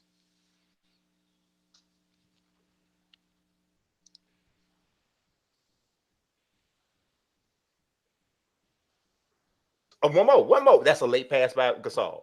That's a late pass, and now it's a defendable shot. Oh, and he knocked it down. Huge shot, but that was a bad pass, a late pass, late recognition by Gasol. He's got to get that ball out quicker. His teammate just bailed him out with a big time shot. That looked like a goaltender. If Kawhi puts together another stretch where he It's just over. goes It's and he puts, just that's and all and he Nick has to Nurse do. don't call a stupid timeout. Yeah, he won't be doing that no more. Bad pass by Lowry. Oh, really smart play. Did you see that? Oh, when you wait till you see this play, subtle play that Sean Livingston does with a running crab dribble where he takes the bump just to create enough space to prevent the chase down block. That was a subtle thing, but that was a heck of a play by Livingston. What a series. Yes, it's one of the best finals I can Yeah, remember in a long time. The only other one I can think of that was on par with this was Cleveland Golden State when Cleveland won. yeah. But I don't even know if that one was quite as good. Yeah, it probably was. The only thing about that series is the fact that Draymond's suspension was such a, black mark on it. Yeah, yeah. I think Because that, because a but guy getting hurt is part of the game, yeah, but the suspension is just like it's a referee thing. And even though I agree that, I mean, I say all the time, yeah, yeah. he I had know to what you're saying. go. It's like a technicality. Yeah, yeah. Just like if Draymond winds up getting suspended, if he gets a tech and they win, Hmm. and he's not in the next game, it's like, M7 says Game 7 was the only good game in that 2016 series. But I guess my thing of it was about it was that it went to Game 7 after a team was down 3-1. There's yeah. drama in that, you know. But we about looking at that happening again right now. And in storytelling, we have a saying that it matters, like the ending can cover up a lot of mistakes. Oh, absolutely. And between LeBron's block on Iggy, Yeah. Kyrie's shot, and Kevin Love's defense on Steph Curry, Yes. like those were three one of a kind all Yeah. time plays. Yeah. That's just like, Yeah. It's almost like the last Bulls championship with Mike shot, the last shot in the Bulls uniform. You know, in the that's sense that it was storybook, but it wasn't. It didn't have the, because with the Bulls, it was expected. You know, yeah. with the It was Cavs coming back from 3-1, it actually reminds me, even though it's a different sport, and kind of why I feel the way I feel about the Warriors thing. It reminds me of the Giants beating New England them two yeah, times, 2019. because both times. No. You talking about The the Gi- undefeated season one? both of them. Well, the They undefeated both season one was really like whoa. like crazy. Like they have all these plays offensively and defensively that's just like hands on your head, Yeah, sports moments, standing up on your couch, that kind of thing. And the thing is, you don't get that when you have 5, 6 all-stars on one team. You just don't get, the games just aren't going to be as good because they're not as competitive because all the good players are on one side. I don't know. I don't know. I mean, I don't know. I don't know. I don't. Honestly, that doesn't bother me. It's not about so much bother as I think people just don't root for it. Like in fact, most of the people I see talk about Golden State, they don't go on and on and on about how they hate the team the way they do about, like, say, the Patriots or the Yankees or something like that, or the Cowboys. Guilty. I'll Because rant it's easy all. 15 minutes on how much I hate the Cowboys. I just see people kind of bored with, like, yeah, they're gonna win, so it's a foregone conclusion. So why would I even watch this? But see, I feel like that's not the case because things happen, and and yeah. See, Well, this was it's this the was a case when goaltending. things it's the case when Uh, things don't happen. yeah, Like, yeah, when somebody gets hurt, now it's fair again. But yeah, that's a goaltending. 198. I said I hate the Patriots so much. Ah. See, and I don't hate the Patriots. Good pass. No, I actually like the Patriots. Yeah, I don't hate the Patriots. They win. They win the way I wish my team won. But see, that's an interesting term, right? The way you wish your team won.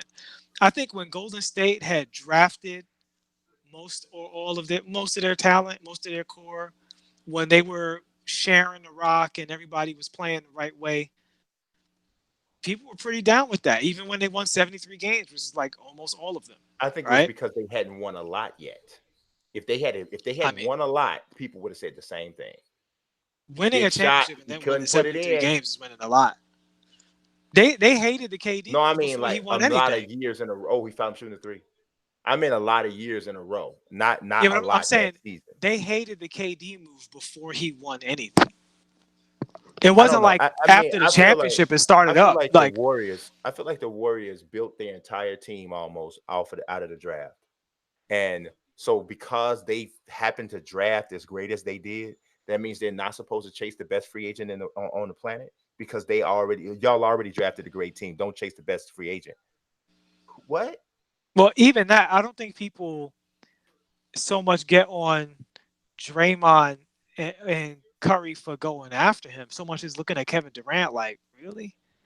Yeah, well, I can understand that. I can understand people saying that, but And then once he's there, it's like, well, I'm done with this.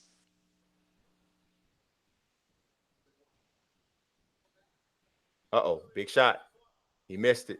Ooh, that was a big miss, I think. I think that's a big miss. You got a chance to take the lead. Got to make a good decision with the ball. Screen, get that switch, and take Looney. Take Looney. Keep going. Gasol not playing aggressive at all right now. No. Gasol playing like I ain't never been this far. I played for the Grizzlies. Van Vliet. No. Rebound Gasol. Ain't looking at the basket. Kawhi is. Oh, Kawhi choking, bro. Kawhi is not playing very well right now. No, he's not. choking. He's not giving us a whole lot. He's choking, man. These are superstar shots that he should make, and then getting squared up and juiced up down on the other end by Iguodala. No, bro. No, bro. No, bro. I'm gonna tell you right now, Kobe, LeBron. I don't think they missed them shots. I mean, Not the looks he got. Oh, what a move by Siakam. Pass deflected by Draymond.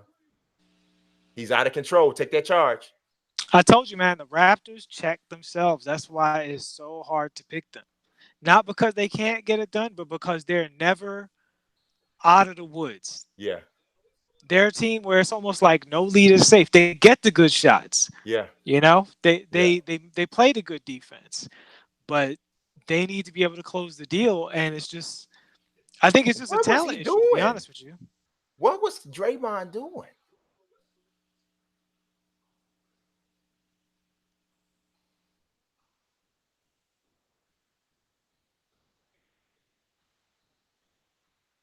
Yeah, that was crazy by Draymond. Yeah, I have no idea what he's doing. But I know one thing. I'm telling them right now, you better stop talking to me. He needs to stop. Yeah, I'm telling them right now, you better stop talking to me, bro. I said, I'm gonna tell you. I would say, look at the score. Look at the score. Look at the score. What game is it? What game is it? How many technicals you got this postseason? Stop talking to me, boy. He traveled too. He traveled before he even flailed his arms. I'm telling him, stop talking to me. You stop talking to me. Yeah, oof. All series too. Yeah. This is the last game at Oracle, regardless.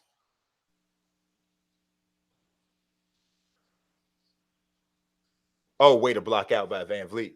Man, this championship is literally dangling in their face. Like, come and get me. All they need is somebody to make 2 shots in a row. Come and get me. It's like happenstance is trying to give them this title.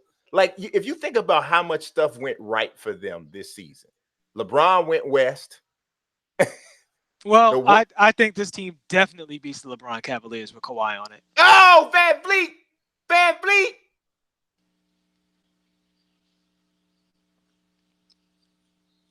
Curry's tossed up a few bricks too. Yeah. I mean, but he's made so many big shots, and the shots that he's missing, they're not like wide open shots. No, but what I would say is with his handle, I don't know why he's not in the pick and roll cooking a little more. I know he ain't really got nobody to pass to. Yeah. But he can give it up, screen, and catch it. Like, he's not dribbling at all. He's just turning into clay right now. Yeah. Yeah, you know what? I'm telling you, your boy just did something right now. Fred VanVleet just did something that I cannot do when I'm playing the jump shot game. Dribble? No. When I'm playing the jump shot game, make the shot? No, I can't make. You left it open, man. I had to come on now. I cannot have an emotional outburst. You can't have an emotional outburst? When he just yelled, if the game that I'm playing for that particular game is me playing off the ball and shooting jump shots, if I scream like that, it throws me off. Now, if I'm playing in the post, I can do that all day. I can do that all day. For all the trash talking we do over here, I'm the same way. I don't show a whole lot of emotion on the basketball court, almost no matter how well I'm playing. No, I do if I'm going to the basket or if I'm playing in the post and definitely on defense. But if the role that I'm playing with that particular team is shooting jump shots, if I start doing all that yelling, it throws me off. In the team game in general, should I say in individual competition, I'm pretty quiet. In the team game, I do communicate a lot with my teammates to like fix stuff. Yeah. He got 12 points in the fourth quarter. So yeah, I'm gonna tell you, Kawhi might get the MVP if they win this series, if they win this game, but he did not play like an MVP tonight. So far, still time Yeah, left. still 3:33 left. Oh, Draymond threw the ball straight to hell.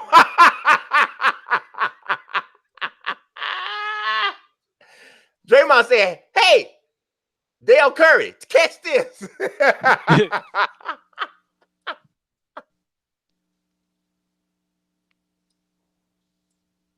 Got him again. Oh, yeah. Oh, yeah. You got to take him, Fred. You got to eat him, Fred. You got to eat him, Fred. Oh, Fred won another three. Oh, in and out. Rebounded Baca. Back in. Uh-oh, it's feeling like it. It's feeling like it. It felt like it before, too. It did. No, it feels more like it now. Oh, good seal by Boogie. He's got to make it. Good contest. He missed it. Look at Boogie battling for rebounds. Boogie is balling. He's trying the best he can do. He's doing the best he can do. I don't know what Boogie complaining about. They called the foul, bro. What are you talking about? Dude, it's just contagious. Draymond crying all the time. Now he's gonna cry. Yeah, he called the foul. Boogie said, "Oh, I don't have to be on my best behavior anymore." All right. Wham, wham, Right. wham.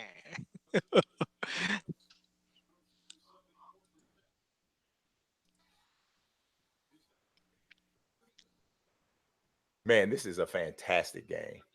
Yeah, fantastic series.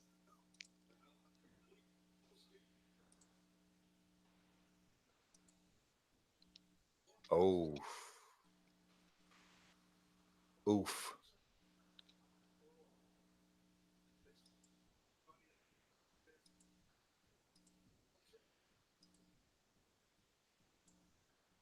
Now here's what I'm saying though. This is my thought though. Siakam, no good. Long rebound. Here's my thing though, and I understand the whole concept about Kawhi being an effective role player and all of that. But what superstar ever would go this far in a game 6 of a closeout game in the NBA Finals without touching the ball? Oh, I definitely think that it's in this particular game is going on way too long. It's going on way too long, and he's too okay with it. And when he had it, he wasn't scoring. I mean, Fred is cooking, and I appreciate that. He can let Fred cook, but no, I'm with you. Yeah, Kawhi needs to step up. Draymond, what a game. Kawhi 100% needs to step up. Yes, he does. He needs to take control right now. He needs to get a bucket or get to the free throw line on this trip. Because he only needs to do it once. Like, seriously. Like, it's the point in the game where... taking the ball out of his hands. Now, you got to get to the corners, though. Don't force it. Don't force it. You got a big on. He forcing it.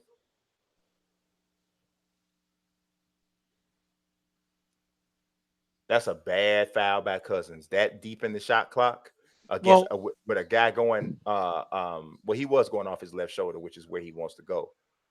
But Cousins is not currently equipped to play post defense against a wiry, quick guy like Siakam. It wasn't any space. And he got away with a chicken wing because Cousins is so big the refs couldn't see it. That's not even a knock. He's just a big guy,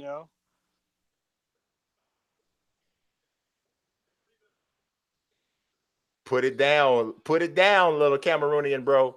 Put it down. The Raptors are not handling their business right now. They're not. They could have closed this out. Even though he's 9 for 16, 23 points, which is fantastic. And that's his first mid free throw. So I was going to say, where? And another thing right now, I think Steph is too absent. That's what I'm saying. Steph is shooting up some bricks, man. But I'm just talking about just not even getting touches. That's also what I was saying. That instead of shooting bricks, he should be cooking people a little bit, Now, cook them a little bit, give the ball up, get it back. Now, I don't know why they just let DeMarcus Cousins get away with the pure post scorer animation because he just flat in takeover animation. Look at this. Well, like I said, they let Siakam get away with a chicken wing before that. So I don't know if they was doing a makeup call and they saw it, but it's a balanced call. Right. I don't know how that's a foul on Lowry though. No, it's not a foul on Lowry. He just pushed him on the floor. Mm. They're gonna start calling Boogie Splitums.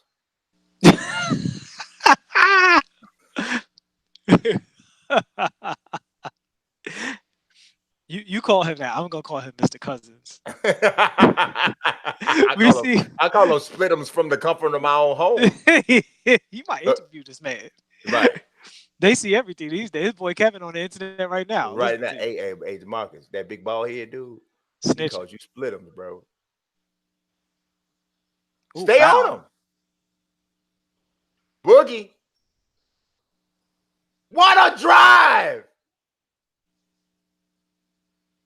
Boogie. What a game. And I say, Kawhi, you got to find your balls, bro. Yeah. You got. I thought he got fouls on that 3-pointer. Yeah, he might have, but that was a tough shot to take anyway. And to me, I don't think it put enough pressure on the defense. Dude, they can't guard you.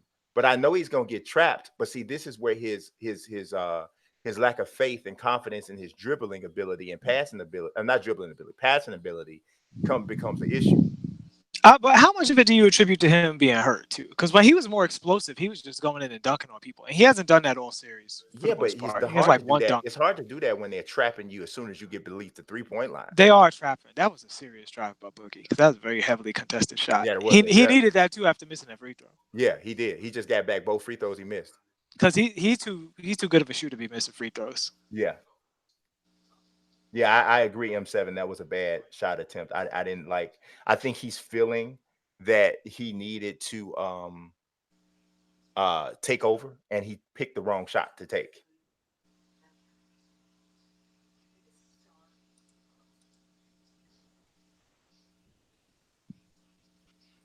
What an insane series. Yeah.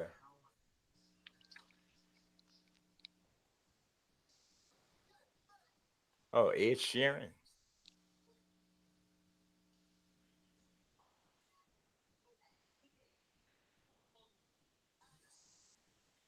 Huh.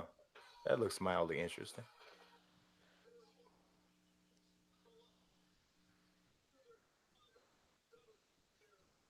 I agree, Mook Allen. I think Kawhi just got to force the action and draw the foul. I really do. They got to call it too. Yeah. But it's more apt that they're going to call it in the paint than they are going to call it, with you pulling up for threes from Burbank. And this is on Nick Nurse. He got to draw something nice up. Yeah. 8 seconds on the shot clock. Siakam. Put it in. My Cameroonian brother. Are you Cameroonian or are you just on fellowship? No, I just, I call everybody my brother. So no matter where you from. 3 points. Uh-oh. This is crazy. This is insane.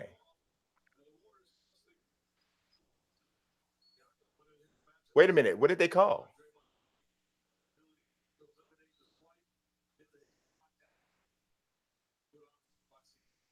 Oh, okay. I see. They call the foul. They have to foul. And you got to make free throws. Yeah, it's almost accidentally a good play by Toronto. Yeah. If they can make the free throws. And because they can, they can defend a 3. And if Iggy catches it, I would foul. See, I don't know if that's a foul. He just stepped on Siakam's foot. Yeah, it looked like he tripped. That was on him.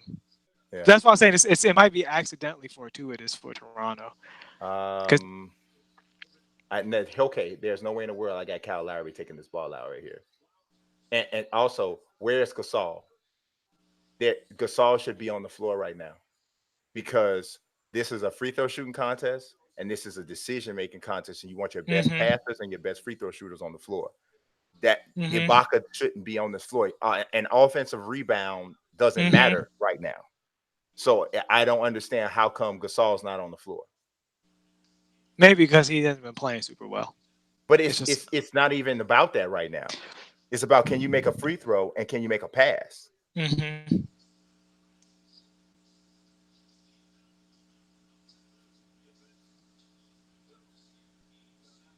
Wow. They ain't let us take our eyes off of this one. No, man, especially not in the second half. Boy, I'm telling you, boy, Mark be sharp, boy. I'm not a pink tie guy, but he rocks them the way they're supposed to be rocked. Jordan Bell wearing Durant's warm up, and he knew the name would be visible all day because he knew he wasn't getting in the game. Nelson, what is that on top of? What's that on top of your head? Oh, I was like, is the cat on top of your head? Nah, we don't get down like that. I was like, what is going on? We have boundaries. Right, you got boundaries.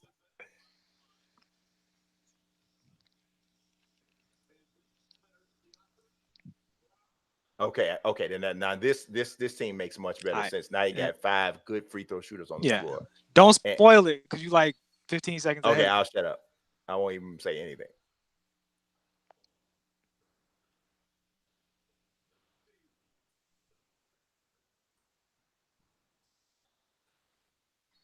Oh my.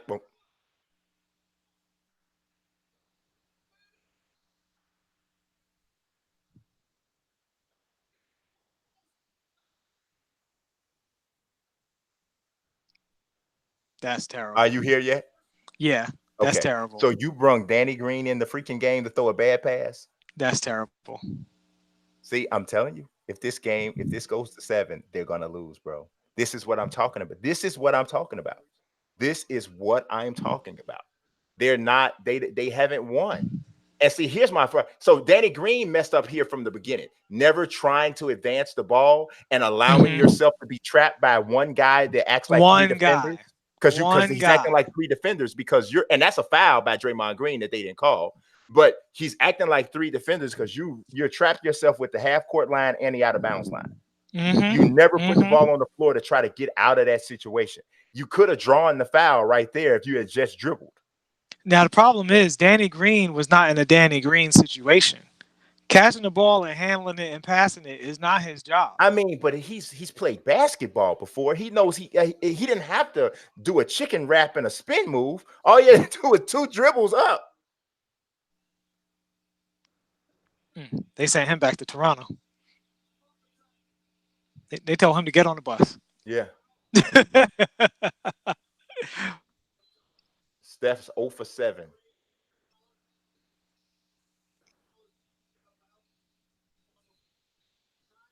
And don't let Clay come back for game 7.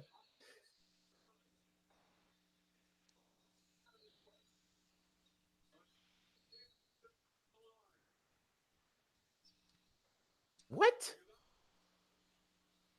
Steph missed it. Woo! Ball loose.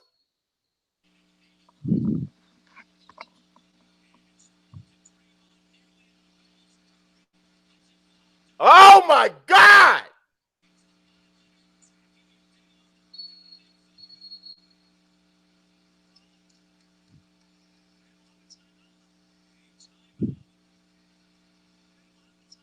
They just went Chris Webber. They just went Chris Webber, bro.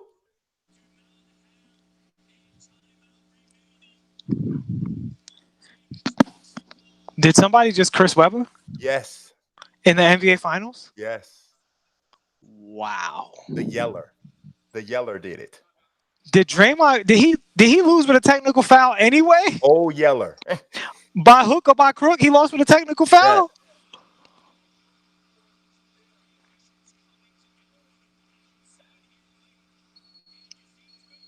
Oh no.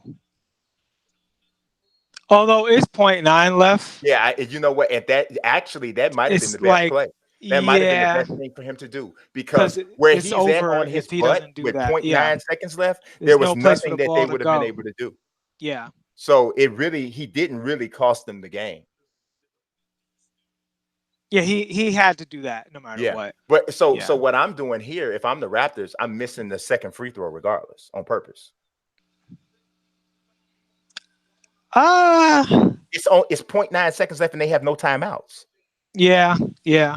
You know what I'm saying? I'm shooting. I'm going to try to But make the Steph, first. you know what it is? Steph Curry, he could get. I guess Well, he don't if he have time makes to that, catch and shoot it, right? I'm tipping my cap and say, bro, you deserved it. He But if makes you that can shot a get a lot. rebound, if you can get a rebound with less than a second and heave it the length of the floor and it goes in, you deserved it. You deserved it. You deserved it. But no, you know what? It's not, he can't do that because it's just a technical. He's got to shoot the technical. The Yeah, clock's shoot not going to be one. running. Yeah, And then yeah. now what I would do on my inbound pass, I'm just throwing it off of somebody. I'm throwing it dead You at leg. you could throw it at the rim. I'm throwing it dead, but you got to make sure to hit something that starts the clock.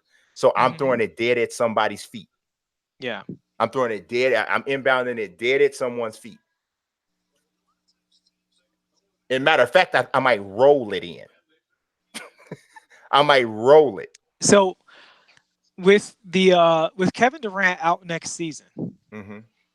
who's the favorite to win the championship? I guess there's so much free agency, You have to and wait. You can't. Well, until you see who's going to be who. You got to wait. mm-hmm. And that free throw actually is totally irrelevant. It doesn't matter that he made No. because it doesn't matter. It's still a one possession game. I mean, it matters because of what the shot you have to hit because you Right. can't lob. Right.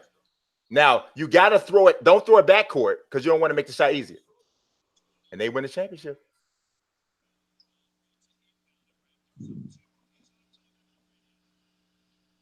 Oh my God. Why call that foul?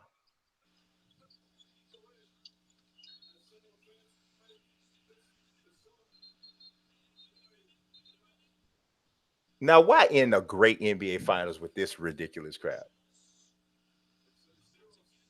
Why it just let the game be over, man? I mean, what are y'all doing?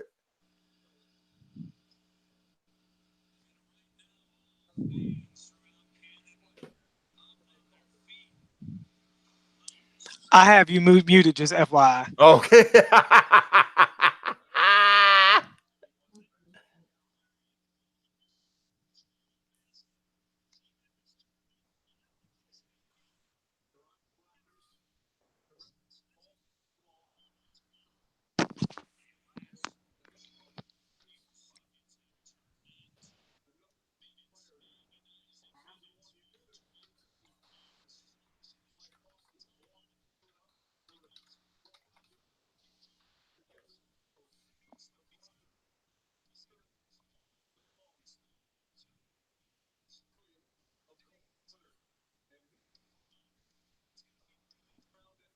You're unmuted.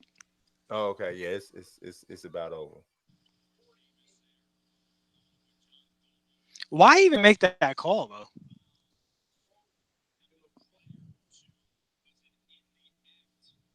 Yeah, I don't. That's what I just said. I have no idea why they would make that call.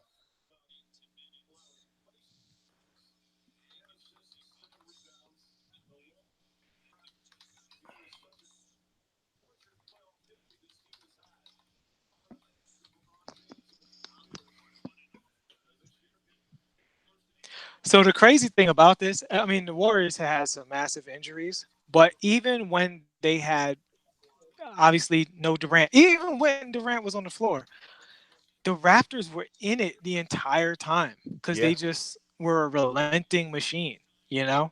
I think I And think I think that I think that to me, there's no question though with Durant and Clay. If we talking about 5 or 6 games maybe because of the struggle yeah, with a I think short-handed that's team. fair. Yeah. I mean, they this is Especially since Kawhi came in injured. I know people, because he's playing, they want to downplay his injuries, but yeah. I do think he looks different than he looked against I think he Philly. looks different. And I think he's tired too. On top of that, because I think a lot of that. But he is playing, and these other guys are injured to the point where they couldn't play. well, I So mean, Clay missed two halves, I guess. yeah, Well, he missed a full game total. three halves. Yeah. I mean, he missed a game Oh, you in missed the two whole game. halves. Yeah, he missed the whole game. So, He missed a game in two halves. So he missed 2 whole games, basically equivalent. But one of those games they won. Right. The Golden State Warriors won, Right. and they lost when he was fully in the lineup. And also when he was in the lineup and KD played, they won by a Yeah. point. So, the point being is the Raptors are a really, really good team. And Yeah. even though Oh, they he's got yelling. very lucky, even though they got super duper lucky, so they called that foul with no time left. Yeah, something like that. Wow. Wow. All The right. Toronto Raptors are the NBA champions. NBA champions. From somebody who is old enough to remember their first season with Damon Stoudemire, Oh this is yeah. insane. And the Grizzlies got Sharif Abdul-Rahim in Big Right. Country. Yep. Isaiah Thomas running it. Yeah. Brung in a dude that there was a big time high school player in Chicago, 7'4", 350 pounds, Thomas Hamilton. He played at King, and the Raptors brought him in because Isaiah knew him because he's from Chicago. He was like a 7'4" 3-point shooter. They brought him in, and I remember people in Chicago had some interest in Toronto because of that. But they were a bad team. But they actually beat the 72 or 73 win Bulls, 72 win Bulls twice that year.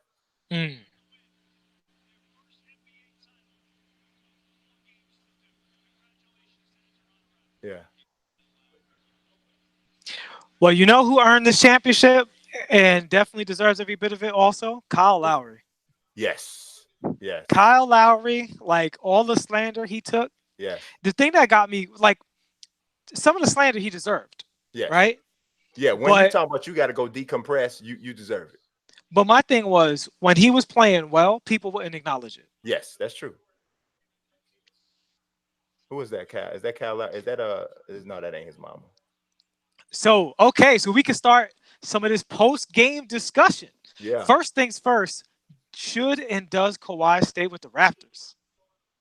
I think that all depends on him and if he likes living there. And to me, I feel like if he likes living there, I don't know that there's a better situation for him from a basketball standpoint. Because here's the thing: Kawhi Leonard has 2 championship rings, most likely 2 NBA Finals MVPs. So from an individual standpoint, he's done all of that stuff. So there's no real reason to like go chase a title somewhere. He doesn't have to do that. And if you factor in that he still has a very good chance to win a championship again next year with the team he has and whatever moves they may make to strengthen their team. If you were just talking about basketball, then I don't know why he would leave. They can pay him the most money. I don't know why he would leave. But if he doesn't like living there, and he has a problem with the higher tax in Canada or something like that, then that's a different thing. You know what I'm saying? Then that's something different. Or if he wants to be closer to family or something like that, and people are in Cali and he'd rather be there so that his family can watch him all the time, then that's different. But if this is just about basketball and just that's it, I don't know why he would leave. Well, so what I would say is this: because the league is a bit in flux, they won every series fairly close. If you look at it without discounting Orlando, Right. The Milwaukee Bucks are a minor acquisition and coaching adjustment away from beating them next year. Absolutely. Right. The Philadelphia 76ers are. We didn't get to talk about this on the show. I said the free agent they should go after is D'Angelo Russell. Put D'Angelo Russell at point guard. I don't care what you do with Jimmy and Tobias. What's his name? Yeah. You no disrespect. I don't think he fits that team super well. But he might fit it well if D'Angelo is at the point, though. Yes, with a core of D'Angelo, Ben Simmons, and Embiid, that team to me will be the favorite because dynamically Ben Simmons can grow at his own pace with a guy like D'Lo on the floor. Yeah, and Ben Simmons can run the second unit full of shooters. Mm-hmm. with no Embiid, and when Embiid's on the floor, he can actually just play power forward in the half court, do his full court thing, and D'Lo shoots well enough on the catch and shoot that possession by possession, if Ben is in a good place, you run it. But if Yeah. it bogs down, pick and roll with D'Lo, and we good to go.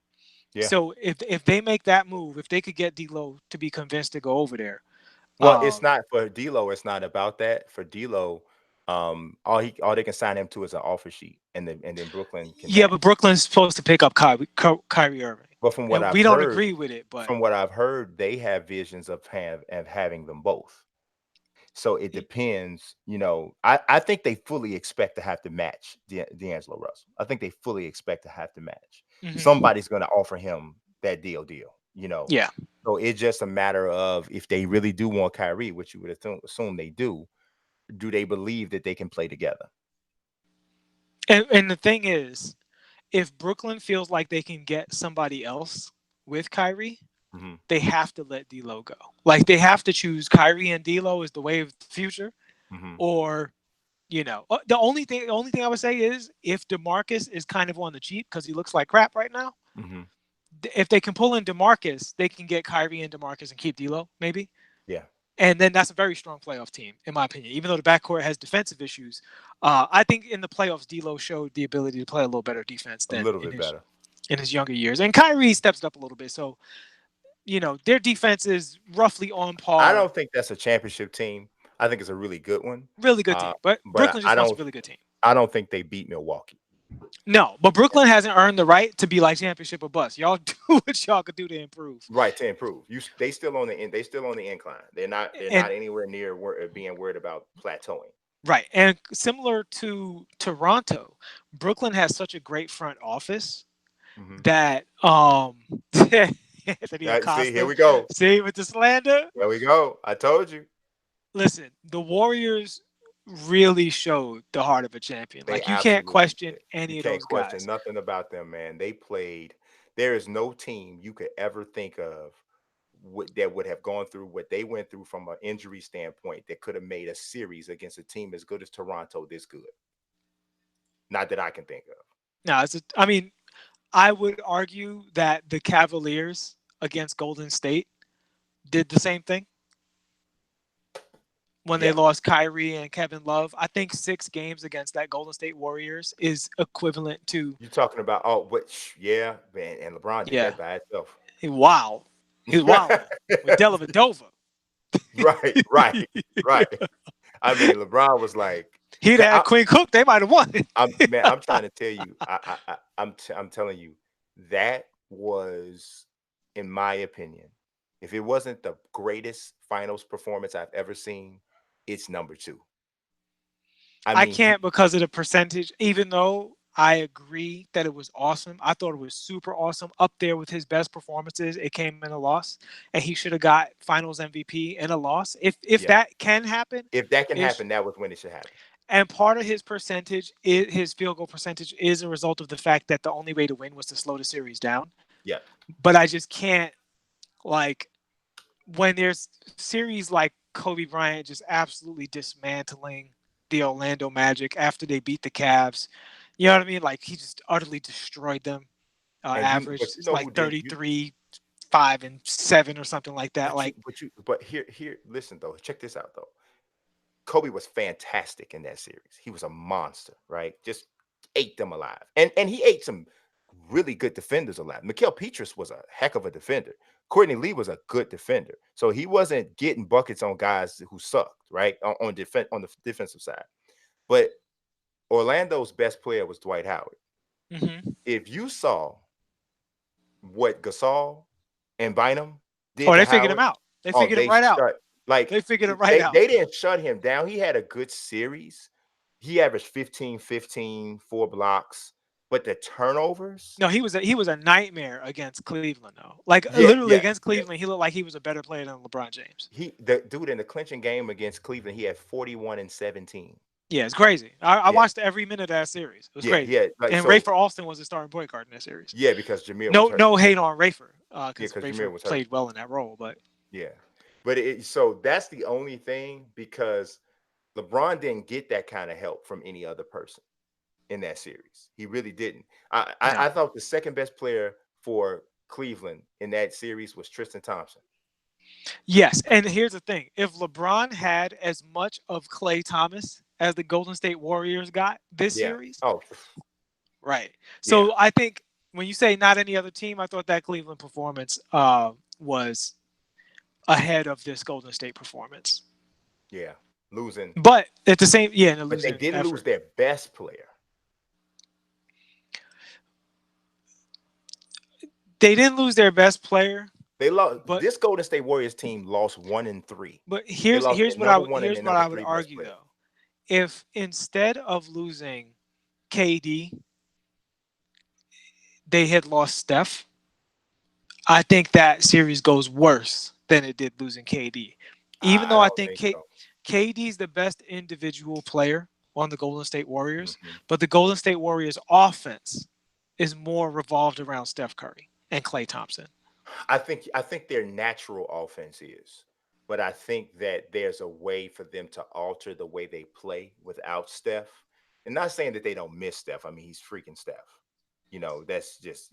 But Yeah, I think that with Klay Thompson and Kevin Durant and and Quinn Draymond Cook Green and and Quinn and Cook. and even and with because if you ask me offensively, where's the bigger drop off from Steph to Quinn Cook or from Durant to Iguodala? I think there's a far bigger. Actually, no, I disagree. I definitely disagree. And the reason I disagree is because Iguodala is still not only extremely intelligent, he hits Mhm, clutch shots. He always makes the right decision on the basketball court. Like literally, I don't know if I've seen him make two bad decisions in this entire finals. right? And so when you have an elite defender like that, Quinn Cook's biggest problem is defensively in the half court, you get such a minus, and offensively, when you know he's going to be the point guard the entire series, you load up on Durant and Klay, and you have a worse problem than you have right now. You can't load up on Steph because he moves too much. And I think specifically, just being able to tell Kawhi and Siakam, get him to Kevin Durant is easier for the Raptors to do than to do that to Steph and Klay. Yeah, I understand what you're saying from a system standpoint, but what I'm saying is if you don't have Steph, you make alterations. And I think that there is a path to offensive effectiveness playing a little different than they normally play because he's not there. Now, they won't be the same and they won't be as good because he's the greatest shooter that ever lived. But Mm-hmm. I think that there's a way to approach their game offensively with still the best pure scorer in the game in Durant, the one of the greatest shooters that ever lived in Clay, and then a guy like Draymond who makes such good decisions with the ball, and then you still do have Iguodala because Yeah. to be honest with you, you could have changed the lineup altogether and let Durant play point. They could have they allow him to initiate the offense in stretches anyway. But You see, could the thing you about Steph is he doesn't play traditional point guard. So it's not no, about he him doesn't. playing point. It's about the weapon that he gives you that creates all the space for everybody else. It's It's the about the it's the gravity, movement. It's the the way movement. he stretches the floor. Yeah. And when you lose that, and especially Toronto is able to shrink down on you, again, on an end, it'd be a shades of Milwaukee. It would be shades of Milwaukee, except I think it would might even be a little worse for the Warriors because without having to form the straight up wall against Durant, there are possessions where Kawhi Leonard just stops him outright. It's happened before. Every time Yeah. they've matched up. And it's not going to happen the whole series, but to have to rely on Kevin and Klay only and the rest of the offense is just a straight up negative. See, the thing about Steph is the way Steph stretches the floor, you get those loony, Yeah. lobs, Yeah. which you know what I'm saying with like Draymond and Bogut. That stuff happens because of the flow created in that offense. I think with Kevin Durant in that more half court style offense, Toronto is tailor made to stop that. But we talking about a crazy point right now. Credit to the goal. The main thing is credit to the Golden State Warriors. That's a fun conversation Yeah. though. Credit to Golden State Warriors for the way they played. I don't think their heart should be questioned at all. They had a great run with and without KD, Yeah. and the way they play basketball is awesome. And I hope that Clay's okay Yeah. and comes back strong next year. Yeah. They have to figure out their depth though. Yes, they do. They do. Whether they And keep Durant or honestly, not, they have to honestly, figure out their I depth. think it's going to be a lot about getting younger, um, younger and more athletic. Yeah. I think that's got a lot to do with it because the fact of the matter is their starting five isn't extremely athletic. Period. Anyway, Hmm. they're not. Position by position, they're not extraordinarily athletic. Um, and some teams, I think that's one of the things that the Raptors had over them is overall athleticism, especially when they go Yes. to Ibaka over Gasol. Yeah, and You know, length. Yeah, yes, length, at length and speed. athleticism. So Yeah. it's going to be really interesting. Basketball is just truly amazing because the Raptors just won the championship. The season's over, but I legit can't wait for the draft. Oh my goodness. I legit can't wait for free agency. I legit can't wait for summer league. I legit can't wait for preseason. It's crazy, and it's gonna all go like da da da da da da da. Da. It's the greatest sport in the world, and Yep. this coming from somebody who absolutely loves combat sports, but basketball Yeah. is insane. It's insane. I agree. I agree. Yeah, it's crazy. What they have done with this product is amazing. So I am gonna actually, I still got to write this 2K article that I want to write. Yeah, I got some art I got to finish up. Yo, man, fun watching. It was genuinely fun. First of all, let me say, shout out to my co-host, man. It was genuinely fun sitting here watching sports with you, brother. Yes, yes, I concur. We got into OJ, Janet We Jackson. got into all kinds of stuff. It's when you watch a sport with somebody who has a similar level of knowledge of the sport. Yeah, Even if that means that you don't know that much, but you're watching it with somebody else but that don't they, know that yeah, much. and y'all watch with the same vibe. You watch with the same vibe. It's rare it's hard to have that much fun watching sports. So I definitely concur, and I appreciate being able to watch it with So, you and, as I'm well I'm as gonna put everybody in the chat. Even though absolutely the we chat was were fantastic. We weren't. I y'all mean, we was had to well watch the ahead of game and us. the chat and each other, and y'all we was on different timing, so we did what we could. But we hope you guys all had a good time. Yes, Um, yes, for sure. it was super fun. What a great NBA Finals! I'll put a button on it by saying for most of the finals, Toronto was awesome. I didn't like the way they backed into the last 3 to 5 minutes of this game. I Yeah, mean, Van Vliet hit some awesome shots, yes, but and Siakam made some plays, yeah, but I really would have liked to have seen Kawhi yeah, step up a little bit. I'm gonna give him a pass because of the rest of the playoffs that he had, yeah. and the fact that he genuinely doesn't have the athleticism that he has normally. Hmm. I think his legs are. This is his first year back. He played 100 million minutes in the playoffs, Hmm. so I'm gonna give him a pass. But next year, I don't want to see them fizzle at the end. Whether they win or lose, I want to see. I don't want to see them backing into no victories like they did this time. Yeah, DeMar DeRozan somewhere crying in his beard, but Everybody's on DeRozan. I think if I'm Dwayne Casey, I'm more upset than DeRozan. yeah, you might. Yeah, I think both of them they probably Cause, together. cause Dwayne Casey's like, you could have gave me Kawhi Leonard. Yeah, Want yeah. to try that? Dwayne Casey is Doug Collins. He's Oh Doug yeah, you Collins. know who else is crying? Spurs fans. Yes. Oh, I Yeah. can't wait. Popovich. I'm not gonna name no names, but there's some biased Sam. commentary. Sam. Sam. Oh my God, there's some. I can't wait to talk to you, Spurs fans. I'm ordering a Toronto Raptors hat right Dre now. Key said DeRozan punching the air like he Trey on Boys in the Hood, probably. After Ricky got killed and he decided to get out the car. Well, here's my beef with the DeRozan thing. DeRozan is on the Spurs. If he was as good of a player as Kawhi, Yeah. you have the power to put yourself in No, this but situation. the thing of it was, when I say crying, I don't mean crying like he got shafted. I mean crying like, dang, you know, I doubt myself because I was on that team and I was a good player, but I wasn't good enough to get us here. And the guy that they got for me is, dang, that sucks. That hurts. You know what I'm saying? Kind of a thing. It's kind of If like they if they beat LeBron, I think I would agree with you. But because LeBron was the big bad that they couldn't get over, yeah. I think a lot of people in that situation will rationalize and say, I would have got to the finals if LeBron wasn't there either. I mean, it's tripped out because it's kind of like it's kind of like your girl leave you and for somebody else, and when she leaves you for somebody else, they win the lottery.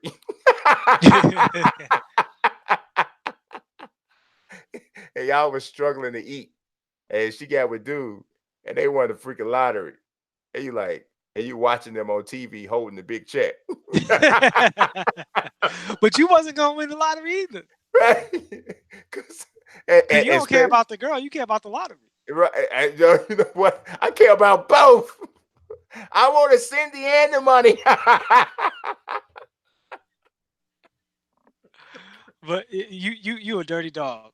But on that note, fantastic watching this with you guys. Yes, OJ yes, did it. Janet Jackson is the GOAT. yes, Congrats to the Toronto Raptors, and get well to all of the many wounded Golden State Warriors. We'll absolutely. be right back here for a lot of draft coverage and a lot Yes, of video game and sports video game coverage as the summer rolls on. Because yes, y'all yes, know we got Madden coming out. We're going to talk about that at least a little bit. yes, And obviously, when 2K comes out, which is closer than we think it is, yes, early September, yep. we're going to be all over that. So, and we're also going to be trying to fix 2K19 with our top 5 list as that time rolls down, So, and maybe even a little tiny bit of 2K League. ah, the ticket started today. So, Yeah, yeah. nah. I watched a couple of games. Did you enjoy it? I did. I Good, did. good. All right. Well, hey, let's go. Yeah. That's the best we're gonna Congrats. get. Congrats to our boy, Famous Enough. Yeah, His Miami Heat beat the Bucks, who yeah. were resting their best player to get into the tournament. So good luck to them. I don't understand why and where they rested. Okay, but okay, whatever. All right. Well, I appreciate everybody watching as always. God bless and peace.